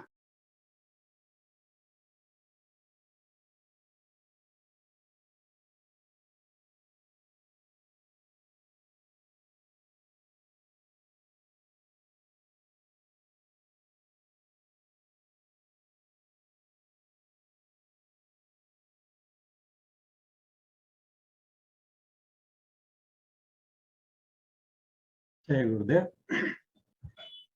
आपण हा 6वा अध्याय पाहिला, त्याचा आढावा पण घेतला, पण त्यातला काही भाग आहे की जो मला तुम्हाला पुन्हा एकदा थोडा नव्याने समजावून सांगायचा आहे. तर तुमची पुस्तिका उघडा तुम्ही आणि 67 क्रमांकाचं पान घ्या आणि हातामध्ये एक पेन्सिल घ्या. दुसऱ्या, तिसऱ्या आणि चौथ्या श्लोकामध्ये भगवंतांनी संकल्पाचा त्याग सांगितलेला आहे. त्याच्या पुढे महिरपी कंस करून तुम्ही 2, 3 आणि 4च्या पुढे लिहू शकता हाताने संकल्पांचा त्याग. ह्या पूर्ण याच्यात काय सांगितलंय? संकल्पाचा त्याग. त्याच्यानंतर खाली 5 आणि 6 2 श्लोक आहेत. त्याच्यामध्ये काय आहे की स्वतःचा निश्चय. त्याच्या पुढे लिहा तुम्ही शब्दात स्वतःचा निश्चय. म्हणजे समाधी अभ्यासासाठी किंवा ध्यानासाठी आपल्याला काय हवं आहे? तर संकल्पांचा त्याग करायचा आहे की मला हे पाहिजे आहे, ते पाहिजे आहे, मला हे मिळवायचंय, ते मिळवायचंय, हे सगळे संकल्प सोडून द्यायचे. त्यानंतर मग स्वतःचा निश्चय करायचा की मीच माझ्या स्वतःचा उद्धार करून घेणार आहे. हा पण निश्चय केला. त्यानंतर तिसरी कुठली आवश्यकता आहे? समत्व. तर 6.7 जो आहे 7वा श्लोक, त्याच्या पुढे महिरपी कंस करा आणि त्याच्या पुढे समत्व लिहा. तेच 8 आणि 9च्या पुढे पण तोच महिरपी कंस पुढे कंटिन्यू करा 69व्या पानावर. तिथे पण लिहा समत्व.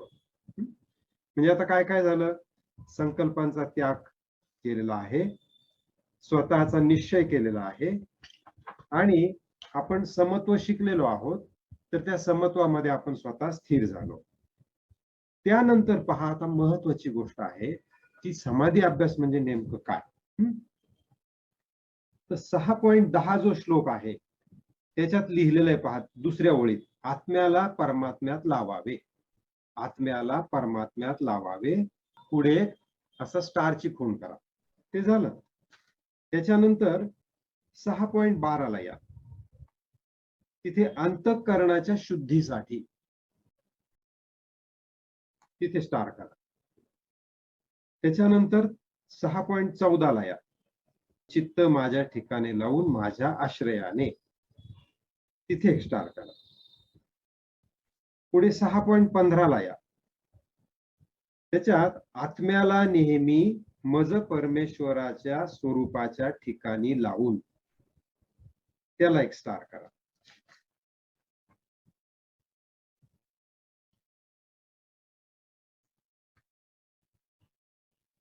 त्यानंतर 18व्यात काय सांगितलं, परमात्म्यात पूर्णपणे स्थिर व्हा, त्याला खुणा करा. 19व्यात काय सांगितलं, परमात्म्याच्या ध्यानात मग्न व्हा.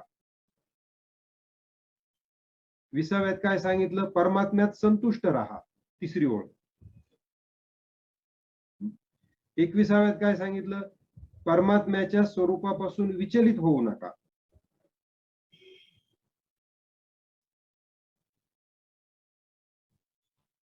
28व्यात काय सांगितलंय, सतत आत्म्याला परमात्म्याशी जोडा. 6.30 73व्या पानावर जा, 30 नंबर श्लोक, सर्वांचा आत्मा असलेल्या मला वासुदेवाला व्यापक असलेला पाहतो, तिथे एक स्टार करा.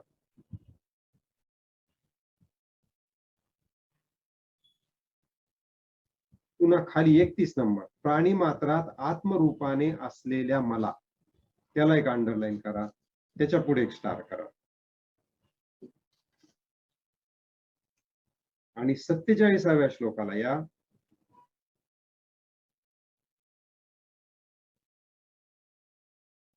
तिथे लिहिलेलं आहे, माझ्या ठिकाणी अंतरात्म्याला स्थापन करून मला अखंड भसतो, त्याला एक स्टार करा.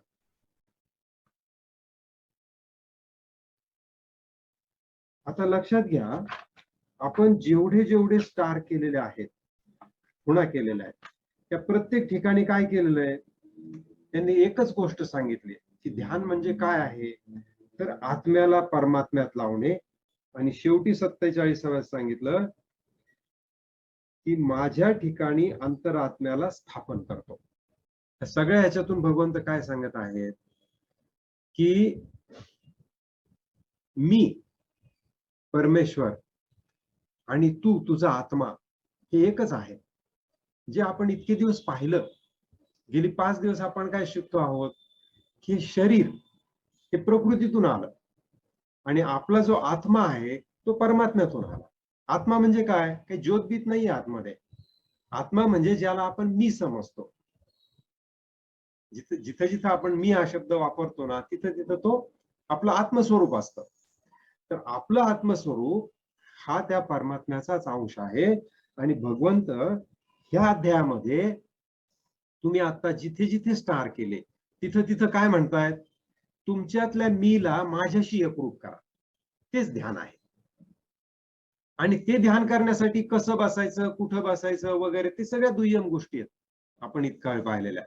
परंतु हा एक महत्वाचा मुद्दा होता जो तुमच्या मनावरती ठसवण्याचं त्या व्याख्यानामध्ये माझ्याकडून राहिलं होतं. म्हणून ते मी तुम्हाला आता सांगत आहे की जेव्हा आपण ध्यानाला बसू त्यावेळेला आपण काय करणार आहोत, तर आत्म्याला परमात्म्यात लावायचं आहे. म्हणजेच काय, तर आपण दुसऱ्या दिवशी जे काही पाहिलं की हे संपूर्ण ब्रह्मांड त्या परमात्म्यानेच भरलेलं आहे, ही सृष्टी त्या परमात्म्यापासूनच बनलेली आहे, पृथ्वी आप तेज वायू आकाश हे सगळे प्राणी मात्र, भगवंत सांगतात की या प्राणी मात्रात मलाच बघा. म्हणजे आपल्या आजूबाजूला हिंडणारे फिरणारे सगळे प्राणी भगवंताचीच रूप आहेत. आपल्या आजूबाजूला फिरणारी सगळी माणसं भगवंताचीच रूपं आहेत आणि मी साक्षात स्वतः भगवंताचंच रूप आहे, असं म्हणून त्याच्यासोबत ह्या स्वतःला सगळ्या सूचना थोडा वेळ द्यायच्या, थोडा वेळ मनातल्या मनात आठवून घ्यायचं की मीच तो परमेश्वर परमात्मा आहे, तो परमात्माच माझ्या आत्म्यामध्ये एकरूप झालेला आहे. आता मला दुसरा परमात्मा शोधायचाच नाहीये, असं म्हणून शांतपणे बसून जायचं. आता शांतपणे बसल्यानंतर काय अडचणी येतील? तर मन विचारामध्ये कुठेतरी भरकटेल. ते मन विचारामध्ये कुठेतरी भरकटलं, कुठे इकडे-तिकडे जाऊ लागलं, तर काय करायचं? त्याला तिथून परत मूळ जागेवर आणून सोडून द्यायचं. लक्षात आलं ना? की म्हणजे तुमच्या लक्षात आलं, "अरेच्चा, मी विचाराच्या पाठीमागे कुठेतरी दूरवर गेलो." असं लक्षात आलं, की पुन्हा एकदा त्याला ह्या स्थितीमध्ये आणून पुन्हा आपण अवेअर व्हायचं. नाही, मी आता ध्यानाला बसलेलो आहे आणि मी माझं ध्यान पुढे कंटिन्यू करणार आहे. मी आता या विचारांच्या मागे नाही जाणार. असं कदाचित 5 वेळा होईल, 10 वेळा होईल, 20 वेळा होईल.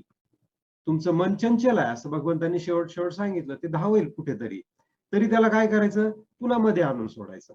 जसं एखादं रांगणारं मूल असतं. त्याला तुम्ही घरात मध्यभागी सोडता. ते रांगत कुठेतरी कडेला जातं. पुन्हा तुम्ही त्याला उचलून मध्ये आणून सोडता.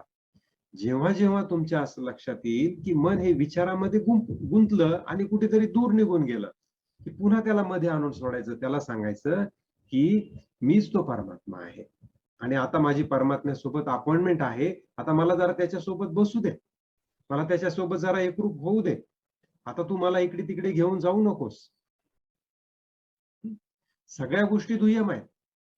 परमात्म्यासोबतची अपॉइंटमेंट सगळ्यात प्रधान आहे, सगळ्यात महत्वाची आहे. आता मला त्याच्यासोबत एकरूप होण्यासाठीचा हा 15 मिनिटांचा वेळ आहे. हा माझा मी टाईम आहे. आता मला माझ्या मूळ रूपात, मूळ स्वरूपात 15 मिनिटासाठी एकरूप होऊ देत. काही अवघड नाहीये ते. आपण बुद्धीपासून समजावून घेतलंय ना, आता काही न करता फक्त त्याचा आनंद घ्यायचा. जसं एखादी तुम्हाला आवडणारी वस्तू, असं समजा की आईस्क्रीम आहे चमचाभर. तुमच्या आवडीचं आईस्क्रीमचा तुम्ही चमचाभर ते आईस्क्रीम घेतलं आणि तुमच्या जिभेवरती ठेवलं. जिभेवरती ठेवलं, चमचा खाली ठेवला आणि आता तुम्ही काय करताय? तुम्ही जीभ हलवू नका. फक्त शांतपणे ते आईस्क्रीम तुमच्या जिभेवरती कसं विरघळत आहे, तो आनंद तुम्ही बघा. म्हणजे करायचं आहे ते करून झालं. आता करायला काही लागत नाहीये. आता फक्त काय करायचं आहे? फक्त तो आनंद घ्यायचा आहे. तसंच गेल्या 5 दिवसात जे करायचं ते केलं. आता ध्यानाला बसलोय. आता काय करायचंय? काहीच करायचं नाहीये. गेल्या 5 दिवसात मी काय शिकलोय? की मी आणि तो परमात्मा एकच आहे. मग बस ते परमात्मा रूपी आईस्क्रीम स्वतःच्या मनामध्ये, बुद्धीमध्ये, तुमच्या शरीरामध्ये जिथे कुठे तुम्हाला जाणवेल तिथे त्याला विरघळू द्यायचंय. त्या आनंदात राहायचंय. काहीच करायचं नाहीये. आईस्क्रीम विरघळताना तुम्ही काही करताय का? काहीच करत नाहीये. तसंच 5 दिवसात आपण जे काही शिकलेलो आहोत, ते आठवून एकदा मनामध्ये आणायचं आणि बस त्याच्यासोबत राहायचं. काय करायचंय? काहीच करायचं नाही. उलट तुमचं मन ते काहीतरी करायला सुरुवात करेल. कुठेतरी तुम्हाला घेऊन जाईल. पुन्हा त्या मनाला मध्ये आणून सोडा. आपल्याला परमात्म्यासोबत राहायचंय आता. हेच ते ध्यान आहे. आणि हा जो महत्वाचा भाग आहे, तो सांगायचा राहिलेला होता. तो मी आता इथे घेतलेला आहे. जय गुरुदेव. हे पहा,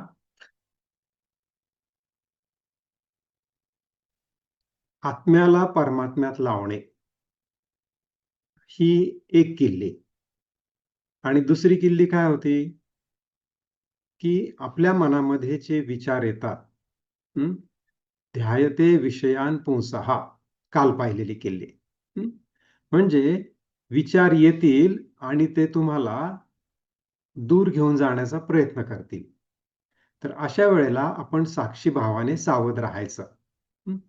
ही पहिली चावी तुम्हाला सांगितली होती मी. पण ही जी दुसरी चावी आहे भगवंतांनी आजच्या पाठामध्ये दिलेली, ही जास्त महत्वाची आहे. त्याचं आपण थोडंसं अतिरिक्त विश्लेषण बघूया. थोडं प्रॅक्टिकल विश्लेषण. तर आता तुमच्या हातातलं पेन, पेन्सिल, पुस्तिका थोडंसं बाजूला ठेवा. आणि मी जे काही सांगतोय त्याच्याकडे अगदी बारकाईनं लक्ष देऊन पहा. किंवा माझ्या चेहऱ्यावरती लक्ष केंद्रित करा. आता आपण एक महत्वाचा भाग पाहणार आहोत. हे पहा, आत्म्याला परमात्म्यात लावणे. तर याचा अर्थ आपल्याला अगोदर आपल्यातला आत्मा हा कुठे आहे त्याचा आपण थोडासा शोध घेऊ. तर मी हा शोध तुमच्यासाठी प्रॅक्टिकल म्हणून आपण माझ्यावरती प्रयोग करूया. आता पहा, तुमच्या समोर हा मी आहे. याला तुम्ही राजन बडे म्हणून ओळखता. आता हा राजन बडे आहे, तर मुळामध्ये हा जो आत्मा आहे राजन बडेचा, त्याचा आपण थोडा शोध घेऊन बघू. तर मध्यंतरी ऑर्गन डोनेशन ह्या एका विषयाशी संबंध आला होता, की एका व्यक्तीने दुसऱ्या व्यक्तीला ऑर्गन डोनेट केला जातो. उदाहरणार्थ तुम्ही सगळे ऐकून आहात, की कुणीतरी आई मुलाला किडनी देते, बहीण भावाला, भाऊ बहिणीला एखाद्या किडनीचं दान करतो, नाही का? म्हणजे आपल्या शरीरातील एक किडनी जरी एखाद्या व्यक्तीनं दुसऱ्याला दान केली, तरी सुद्धा ती व्यक्ती काय राहू शकते? जिवंत राहू शकते. एखाद्या व्यक्तीच्या दोन्ही पण किडनी खराब झाल्या किंवा त्या ऑपरेशन करून काढून टाकल्या, तरी पण ती व्यक्ती जिवंत राहते. तिला डायलिसिस करावं लागतं. याचा अर्थ ती व्यक्ती त्या किडनीमध्ये नव्हती. बरोबर आहे ना? किडनी हे त्या शरीराचं जिवंत राहण्याचं एक साधन होतं. एक लहान मुलगी काहीतरी असाध्य कारणामुळे तिचा मृत्यू झाला किंवा ती ब्रेन डेड झाली आणि डॉक्टरांनी तिचा हात दुसऱ्या एका मुलीला जोडला. म्हणजे त्या आई-वडिलांची परवानगी घेतली. त्यांनी त्या मुलीचे अवयव बरेचसे डोनेट केले. त्यातला जो हात होता, तो हात डोनेट केला आणि तो दुसऱ्या एका हात नसलेल्या मुलीला, तिच्या शरीराला तो जोडला गेला. जोडल्यानंतर तो हात पूर्ववत काम करू लागला. आता तो हात कुणाचा झाला? तो त्या नवीन मुलीचा झाला. म्हणजे असं थोडा वेळ गृहीत धरा, की राजन बडेंचा हा हात आपण कुणाला तरी डोनेट केला. तर तो त्या व्यक्तीचा झाला. म्हणजे हा हात म्हणजे राजन बडे आहे का? नाहीये. आता आपण थोडा वेळ असा विचार करू, की राजन बडेंचे दोन्ही हात आणि दोन्ही पाय आपण कुणाला तरी डोनेट केले. आता हे अवयव त्या व्यक्तींचे झाले. राजन बडे कुठे आहेत? तिकडे आहेत का इथे आहेत? इथे आहेत. आता समजा हे माझे जे अवयव मी डोनेट केले, दोन्ही हात, दोन्ही पाय, यांचं वजन असं समजू 30 किलो आहे. आणि उरलेला जो मी इथे आहे, माझं वजन 30 किलो आहे. म्हणजे अर्धा राजन बडे तिकडे गेला. आता समजा माझ्या नावाने एक 10 लाख रुपयाची मनी ऑर्डर आली. तर मी असं म्हणेल का, की इथे 30 किलोच राजन बडे आहे, त्यामुळे 5 लाख रुपये इथे द्या आणि 5 लाख रुपये तुम्ही काय करा, तो अर्धा राजन बडे तिकडे आहे त्याला द्या, असं म्हणू का? नाही म्हणणार. 10च्या 10 लाख रुपये कोणाला मिळणार? इथे मिळणार. कारण राजन बडे इथे आहे. पण इथे म्हणजे नेमका कुठे आहे? आता हात आणि पाय तर गेले. बर. आता राजन बडेने असं ठरवलं, की आपली किडनी आणि तुम्हाला मी गंमत सांगतो, हार्ट सुद्धा एका व्यक्तीचं दुसऱ्या व्यक्तीला देता येतं. हार्ट ट्रान्सप्लांट म्हणतात. तर मग राजन बडेंनी त्यांच्या दोन्ही किडनी, त्यांचं हार्ट, त्यांचे फुफ्फुसं, लंग्स आणि त्यांचं यकृत म्हणजे लिव्हर, हे सगळे अवयव दान केले. आणि डॉक्टरांनी अशी काही यंत्र लावली, की ज्याच्यामुळे राजन बडे व्यवस्थित जिवंत आहेत. आता 10 लाख रुपयांची मनी ऑर्डर आली. तर ती मनी ऑर्डर तिकडे जाईल का इथे येईल? इथे येईल, नाही का? म्हणजे माझं हार्ट, माझं फुफ्फुसं, माझे सगळे व्हायटल ऑर्गन ज्याला म्हणतात, हे सगळं शरीरात नसलं, तरी सुद्धा राजन बडे इथे आहे. बरं. आता समजा असं संशोधन आलं, की त्या संशोधनातून इथून खालचं संपूर्ण शरीर मी डोनेट केलं. आणि इथून वरच्या भागाला यंत्राच्या साहाय्याने डॉक्टरांनी काय केलं? लाईव्ह ठेवलं. तरी पण राजन बडे कुठे आहेत? राजन बडे इथेच आहेत. तुम्ही याच्या मागचं तत्व लक्षात घ्या बरं का. ह्या कृतींना महत्व नाहीये. हे तत्व आहे. किंवा ही एक प्रकारची ध्यान प्रक्रिया आहे असं समजून चाला. आता राजन बडेंनी काय केलं? की त्यांचे डोळे, त्यांचे कान, त्यांचं नाक, त्यांची जीभ आणि जबडा हे सुद्धा डोनेट करून टाकलं. आणि तरी राजन बडेला डॉक्टरांनी जिवंत ठेवलं. आता राजन बडे कुठे आहेत? ते इथेच आहे. हे सगळे अवयव डोनेट होऊन सुद्धा राजन बडे इथेच आहेत. आता राहिलं काय फक्त?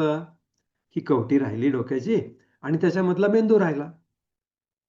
राजन बडेने असं ठरवलं की हे जे कवटीचं बाहेरचं हाड आहे ना, हे पण आपण डोनेट करूया. मग त्यांनी ते पण डोनेट केलं. आता राहिला राजन बडेंचा फक्त ब्रेन. तरी पण राजन बडे इथेच आहे. आपण आत्म्याचा शोध घेतोय की आत्मा नक्की कुठे आहे किंवा आत्मा म्हणजे काय आहे याच्यावर तुम्ही लक्ष द्या. तर आता राजन बडे इथेच आहेत. पण मग तो ब्रेन म्हणजे राजन बडे आहेत का? तर नाही. कारण तो ब्रेन म्हणजे तर एक वस्तू आहे, नाही का? एखादी व्यक्ती ज्या वेळेला मृत होते तर त्यावेळेला त्याच्या पूर्ण शरीराची माती होते. समजा त्या एखाद्या मृत व्यक्तीला पुरून टाकलं तर त्याची माती होते. म्हणजेच त्या ब्रेनची पण माती होणार. ती ब्रेन पण मातीच आहे. मग त्या ब्रेन मध्ये राजन बडे नेमका कुठे आहे? तर त्या ब्रेन मध्ये जे भरलेलं सॉफ्टवेअर आहे किंवा ज्या स्मृती आहेत. आता तुम्ही लक्षात घ्या की मन, बुद्धी, चित्त आणि अहंकार ह्या 4 गोष्टी आहेत. ह्या 4 मी डोनेट नाही करू शकत. इथून खालचा पूर्ण देह मी डोनेट केला. वरच्या भागात असलेले सगळे अवयव मी डोनेट केले. माझी कवटी पण डोनेट केली. पण मन, बुद्धी, चित्त आणि अहंकार ह्या ज्या 4 गोष्टी आहेत ह्या कुठे राहिल्या? ह्या माझ्या मेंदूमध्ये राहिल्या. बरं, मेंदूमध्ये राहिल्या म्हटलं तरी त्या अशा वस्तूच्या रूपात आहेत का?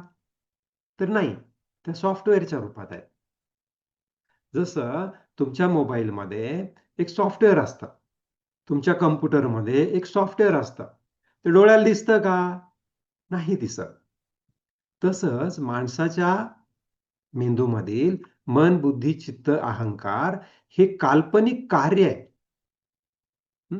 हे मेंदूचं एक कार्य आहे आणि ते ज्यावेळेला बुद्धीप्रमाणे काम करतं त्यावेळेला त्याला आपण बुद्धी म्हणतो. ज्या वेळेला ते स्टोरेज किंवा स्मरण किंवा साठवलेली मेमरी ह्या स्वरूपात काम करतं त्यावेळेला त्याला आपण चित्त म्हणतो. ज्या वेळेला ते काहीतरी हवं, काहीतरी नको अशा स्वरूपात काम करतं त्यावेळेला त्याला आपण मन म्हणतो. ज्यावेळेला ते म्हणतं मी अमुक आहे, मी तमुक आहे, मी कलेक्टर आहे, मी इंजिनियर आहे, मी आई आहे, मी वडील आहे, म्हणून ज्यावेळेला ते सॉफ्टवेअर काम करतं त्यावेळेला त्याला आपण अहंकार म्हणतो. म्हणजे आता ते जे आकार मी धारण केलेले होते ते म्हणजे सुद्धा काय आहेत? तर मी जन्माला आलो त्यावेळेला मी होतो का कलेक्टर? नव्हतो. त्यावेळेला मला माहिती होतं का हा हिंदू आहे का मुसलमान आहे? नव्हतं माहिती. म्हणजे याचा अर्थ हे जे माझ्या चित्तामध्ये साठवलेलं आहे, माझ्या मेमरीमध्ये काय काय साठवलंय? माझं शिक्षण ह्या गावी झालं, माझी आई ही होती, माझे वडील ते होते, ही माझी बायको आहे, हे माझे मुलं आहेत, मी ही अमुक नोकरी करतो. हे फक्त चित्तामध्ये साठवलेली माहिती आहे. ती माहिती तुम्ही एकदा डिलीट करून टाकली की चित्त नाहीसं झालं. बरं, आता मला हवं नको असं आपण जे म्हणतो तर ते खाण्यासाठी समजा मला गुलाबजाम खावासा वाटतोय पण मी आता तोंडच डोनेट करून टाकलं तर गुलाबजाम खाऊ शकत नाही. त्यामुळे हवे नको पण निघून गेलं. म्हणजे मनही गायब झालं. बरं, मग आता बुद्धीचंही काम जर मी थांबवलं म्हणजे मन, बुद्धी, अहंकार आणि माझी मेमरी हे मन, बुद्धी, अहंकाराच्या कृती कुठे साठवलेल्या आहेत? तर ह्या चित्तामध्ये साठवलेल्या आहेत, मेमरी हाऊसमध्ये. आपण म्हणतो ना माझ्या मोबाईलची मेमरी संपत आली आता, नाही का? मग मोबाईल आपला काम करत नाही, हँग होतो. मग जर मी माझ्या ह्या मेंदूमधली मन, बुद्धी, चित्त आणि अहंकार यांचंही काम जर थांबवलं, कारण आता काय झालं हे शरीरच राहिलं नाही तर त्यांची तरी काय गरज? तरी सुद्धा तो माझ्यातला मी त्या मेंदूमध्ये आहे. त्याला म्हणायचं कॉन्शियसनेस आणि त्याला म्हणायचं आत्मा. तो शुद्ध आत्मा आहे. ज्या कॉन्शियसनेसनं मनाचा त्याग केला, ज्या कॉन्शियसनेसनं त्याच्यातल्या त्या अहंकाराचा त्याग केला, ज्या कॉन्शियसनेसनं त्याच्या बुद्धीचा त्याग केला आणि ज्या कॉन्शियसनेसनं जे गबाळ जमा करून ठेवलं होतं 50-60 वर्षामध्ये, ते सगळं पुसून टाकलं. आपला लॅपटॉप हँग व्हायला लागला की आपण दुकानात नेतो. मोबाईल हँग व्हायला लागला की तो दुकानात नेतो. तो म्हणतो फॅक्टरी रिसेट करून देऊ का? आपण म्हणतो कर बाबा. आता हँगच होतोय ना, कर रिसेट. मग तो फॅक्टरी रिसेट करतो. फॅक्टरी रिसेट झाल्यानंतर तुमच्या त्या मोबाईलची मेमरी काय होते? पूर्णपणे क्लीन होते. तरी पण तो मोबाईल मेलाय का? नाहीये. तो मोबाईल जिवंत आहे. मग माझं हे संपूर्ण जे काही सॉफ्टवेअर आहे त्या मेंदूमध्ये ठेवलेलं, ते जर मी पूर्ण फॅक्टरी रिसेट केलं. फॅक्टरी रिसेट म्हणजे कसं? ज्या दिवशी मी जन्माला आलो होतो तसं. शुद्ध स्वरूपात. तर आता काय राहिलं खाली शिल्लक? आता राहिलं फक्त शुद्ध चैतन्य. शुद्ध चैतन्य राहिलं. हं? आणि ते शुद्ध चैतन्य, तो मेंदू असो किंवा नसो, तो मेंदू नसला तरी पण त्याला अस्तित्व आहे. त्या मेंदूच्या आधाराने आपण त्याला पाहतोय. पण हे शुद्ध चैतन्य माझ्यामध्ये, बरं हाच प्रयोग आपण दुसऱ्या एखाद्या व्यक्तीवर केला किंवा एखाद्या कुत्र्यावर केला, एखाद्या मांजरावर केला, एखाद्या डुकरावर केला. त्याचे सगळे अवयव डोनेट करत, करत, करत गेलो आणि मग त्याचा मेंदू राहिला. आणि त्याच्यामधलं सगळं सॉफ्टवेअर काय केलं आपण? फॅक्टरी रिसेट केलं. त्याचाही एक अहंकार आहे. त्याचंही चित्त आहे, त्याचं पण स्मरण आहे. त्या कुत्र्याला पण काहीतरी स्मरण आहे ना. ते सगळं आपण साफ केलं. आणि काय राहिलं मग शिल्लक? एक शुद्ध चैतन्य राहिलं. ज्यावेळेला कुत्र्याचं पिल्लू जन्माला आलं होतं, त्यावेळेला त्याला माहिती होतं का मला कुत्रा म्हणतात म्हणून? मी कुत्रं आहे म्हणून? त्याला माहिती होतं का? नाही. हं. ते एक शुद्ध चैतन्य होतं. ते कसं बागडतं पहा तुम्ही लहान कुत्र्याचं पिल्लू कसं उड्या मारतं. 2 कुत्र्याची पिल्लं किती छान खेळतात गोंडस. हं. तर हे जे शुद्ध चैतन्य आहे, हा जो आनंद आहे, सच्चित आनंद. हं. कुत्र्याचं पिल्लू पहा, गोंडस पिल्लू किती छान, किती सुंदर हुंदडतं. शेळीची 2 पिल्लं किती छान उड्या मारतात. हं. ते जे शुद्ध चैतन्य आहे, तर त्या प्राण्यावरती हा प्रयोग केल्यानंतर त्याच्यामधलं शुद्ध चैतन्य आणि माझ्यावरती हा प्रयोग केल्यानंतर माझ्यातलं शुद्ध चैतन्य हे कसं आहे? हे एकच आहे. हे सारखंच आहे. आणि म्हणून भगवंत इथं काय म्हणतात? 6व्या अध्यायातल्या 30व्या श्लोकात, सर्व प्राण्यांना मज वासुदेवात पाहतो. 32व्या श्लोकात म्हणतात, सर्व प्राणीमात्रांना समभावाने पाहतो. आता आता हा समभाव राहिला. आता मला माझं शरीर राहिलं नाही, त्याला त्याचं शरीर राहिलं नाही. हं? आता काय राहिलं फक्त? शुद्ध चैतन्य राहिलं. मग ज्यावेळेला मला लक्षात येतं, की मी हे सगळं खरोखरचं डोनेट करण्याची गरज नाहीये, ही आपण कल्पना केली. मी तुम्हाला उदाहरण म्हणून सांगितलं. पण खरं वास्तव तेच आहे.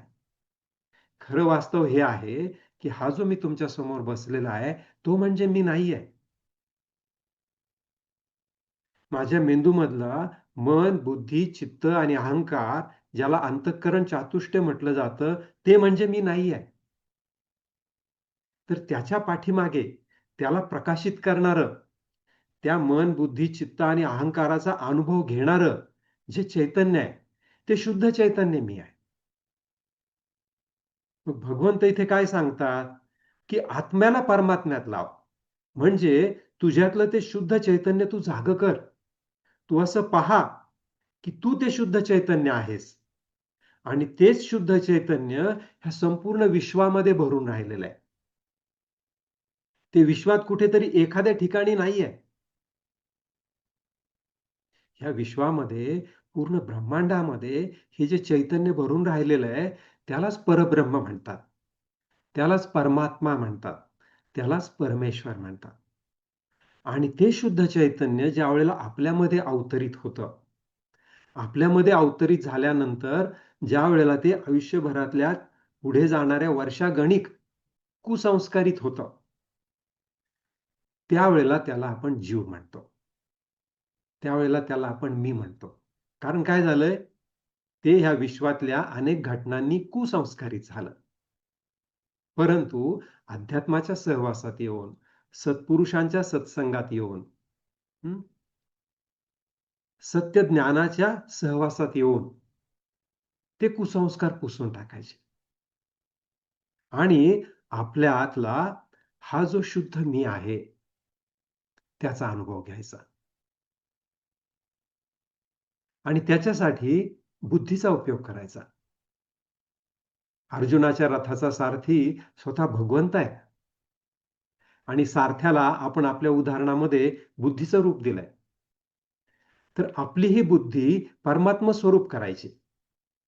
म्हणजेच बुद्धीच्या साहाय्यानं आपण काय करायचं आहे, त्या परमात्म्यामध्ये विलीन व्हायचं. त्याच्यासाठी देह सोडायची आवश्यकता नाहीये.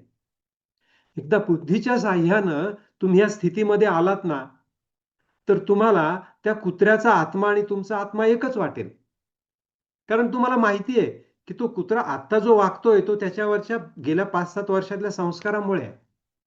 पण त्याच्यातलं जे शुद्ध चैतन्य आहे, ते शुद्ध चैतन्य आणि माझ्यातलं शुद्ध चैतन्य हे एकच आहे. तो कुत्रा मीच आहे. समोरचा मनुष्य मीच आहे. एवढंच काय, हे दगड, गोटे, नदी, वारा, सूर्य, चंद्र हे सगळं मीच आहे. कारण या सगळ्यांमध्ये काहीतरी एक चैतन्य आहे. आणि माझ्यामध्ये पण चैतन्य आहे. फक्त ते चैतन्य वेगवेगळ्या रूपांनी आविष्कृत झालंय. तो वाहणारा वारा आहे, त्यातला ऑक्सिजन आहे, ते बागडणारा कुत्रा आहे, त्या कुत्र्याचं मालकावर असलेलं प्रेम आहे. सूर्य आहे, त्यातून बाहेर पडणारा प्रकाश आहे आणि हा इथे बसलेला मी आहे. हे एकच चैतन्य आहे. तर हे चैतन्य त्यातलं एकरूपत्व पाहणं, जाणीवपूर्वक ही देहबुद्धी सोडून देणं, जाणीवपूर्वक मन, चित्त आणि अहंकार टाकून देणं आणि स्वतःचंच ते विशाल रूप, स्वतःचंच ते त्या परमात्म्यामध्ये विरघळणं. हे पहा, हा ग्लास आहे. असं समजा हा मातीचा ग्लास आहे. त्या ग्लासामध्ये काय आहे? आकाश आहे. रिकामा ग्लास आहे असं समजा, याच्यामध्ये आकाश आहे. हा मातीचा ग्लास आहे असं समजा. हा ग्लास मी फोडला. त्यातलं आकाश कुठे गेलं? मृत झालं का? नाही. हा ग्लास मी इथला इथे नेला. ह्या ठिकाणावरून ह्या ठिकाणी नेला. तर या ठिकाणचं आकाश इथेच राहिलं. इथलं आकाश इकडे नाही आलं. इथलं आकाश वेगळं आहे. मी हवा म्हणत नाही हा.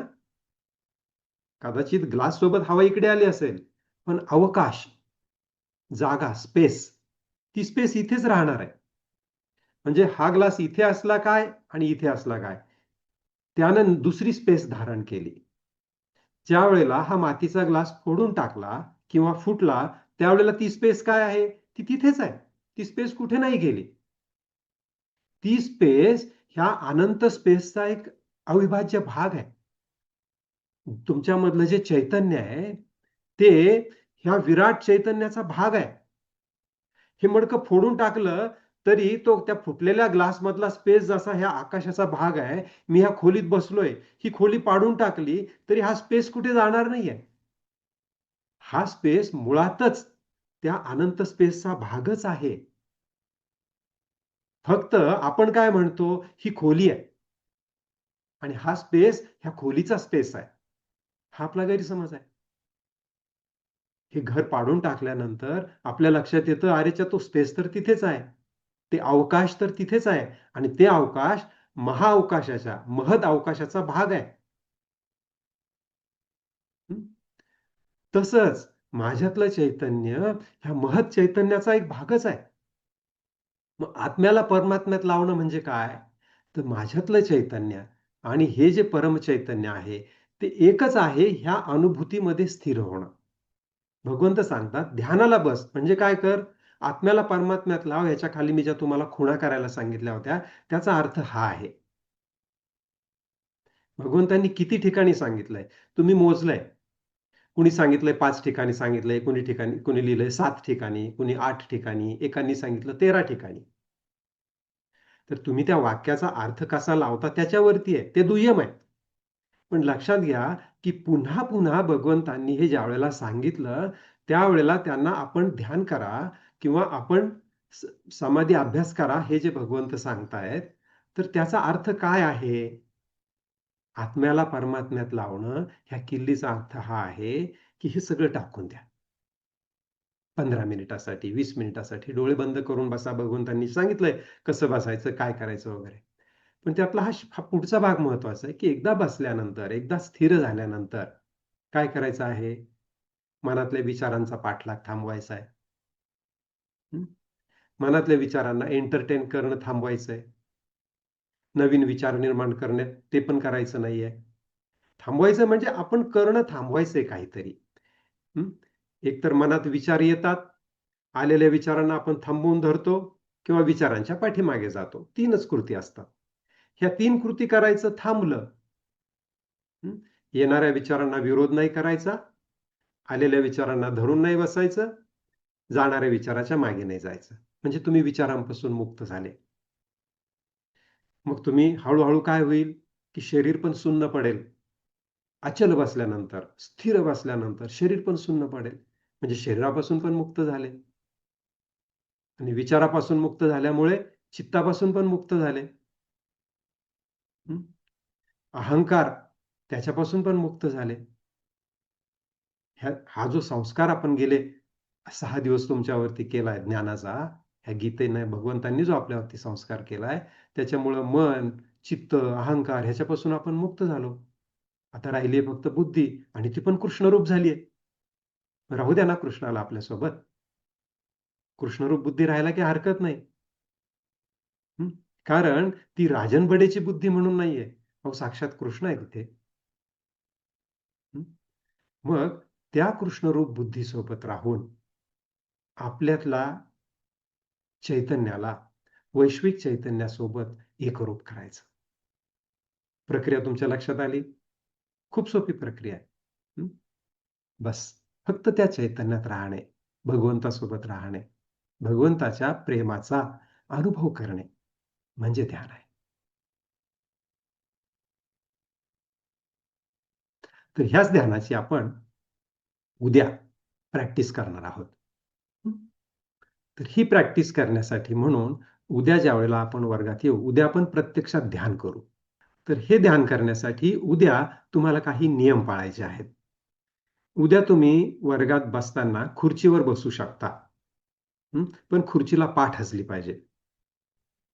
तुम्ही खाली बसत असाल मांडी घालून किंवा गादीवर मांडी घालून बसत असाल तरी चालेल.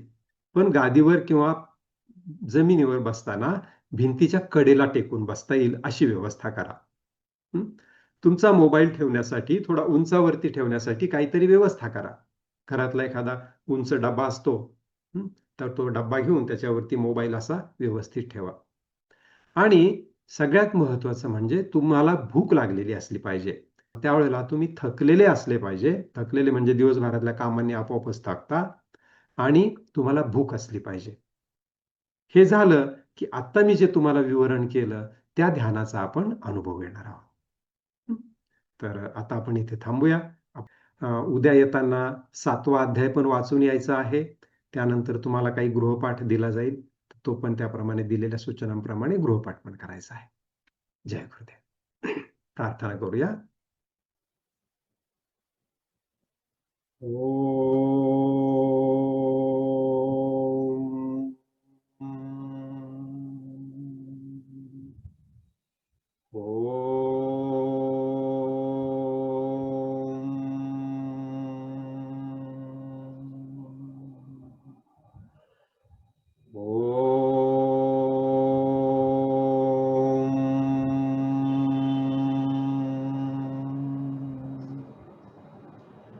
असतो मा सद्गमय तमसो मा ज्योतिर्गमय मृत्योर्मा अमृतं गमय.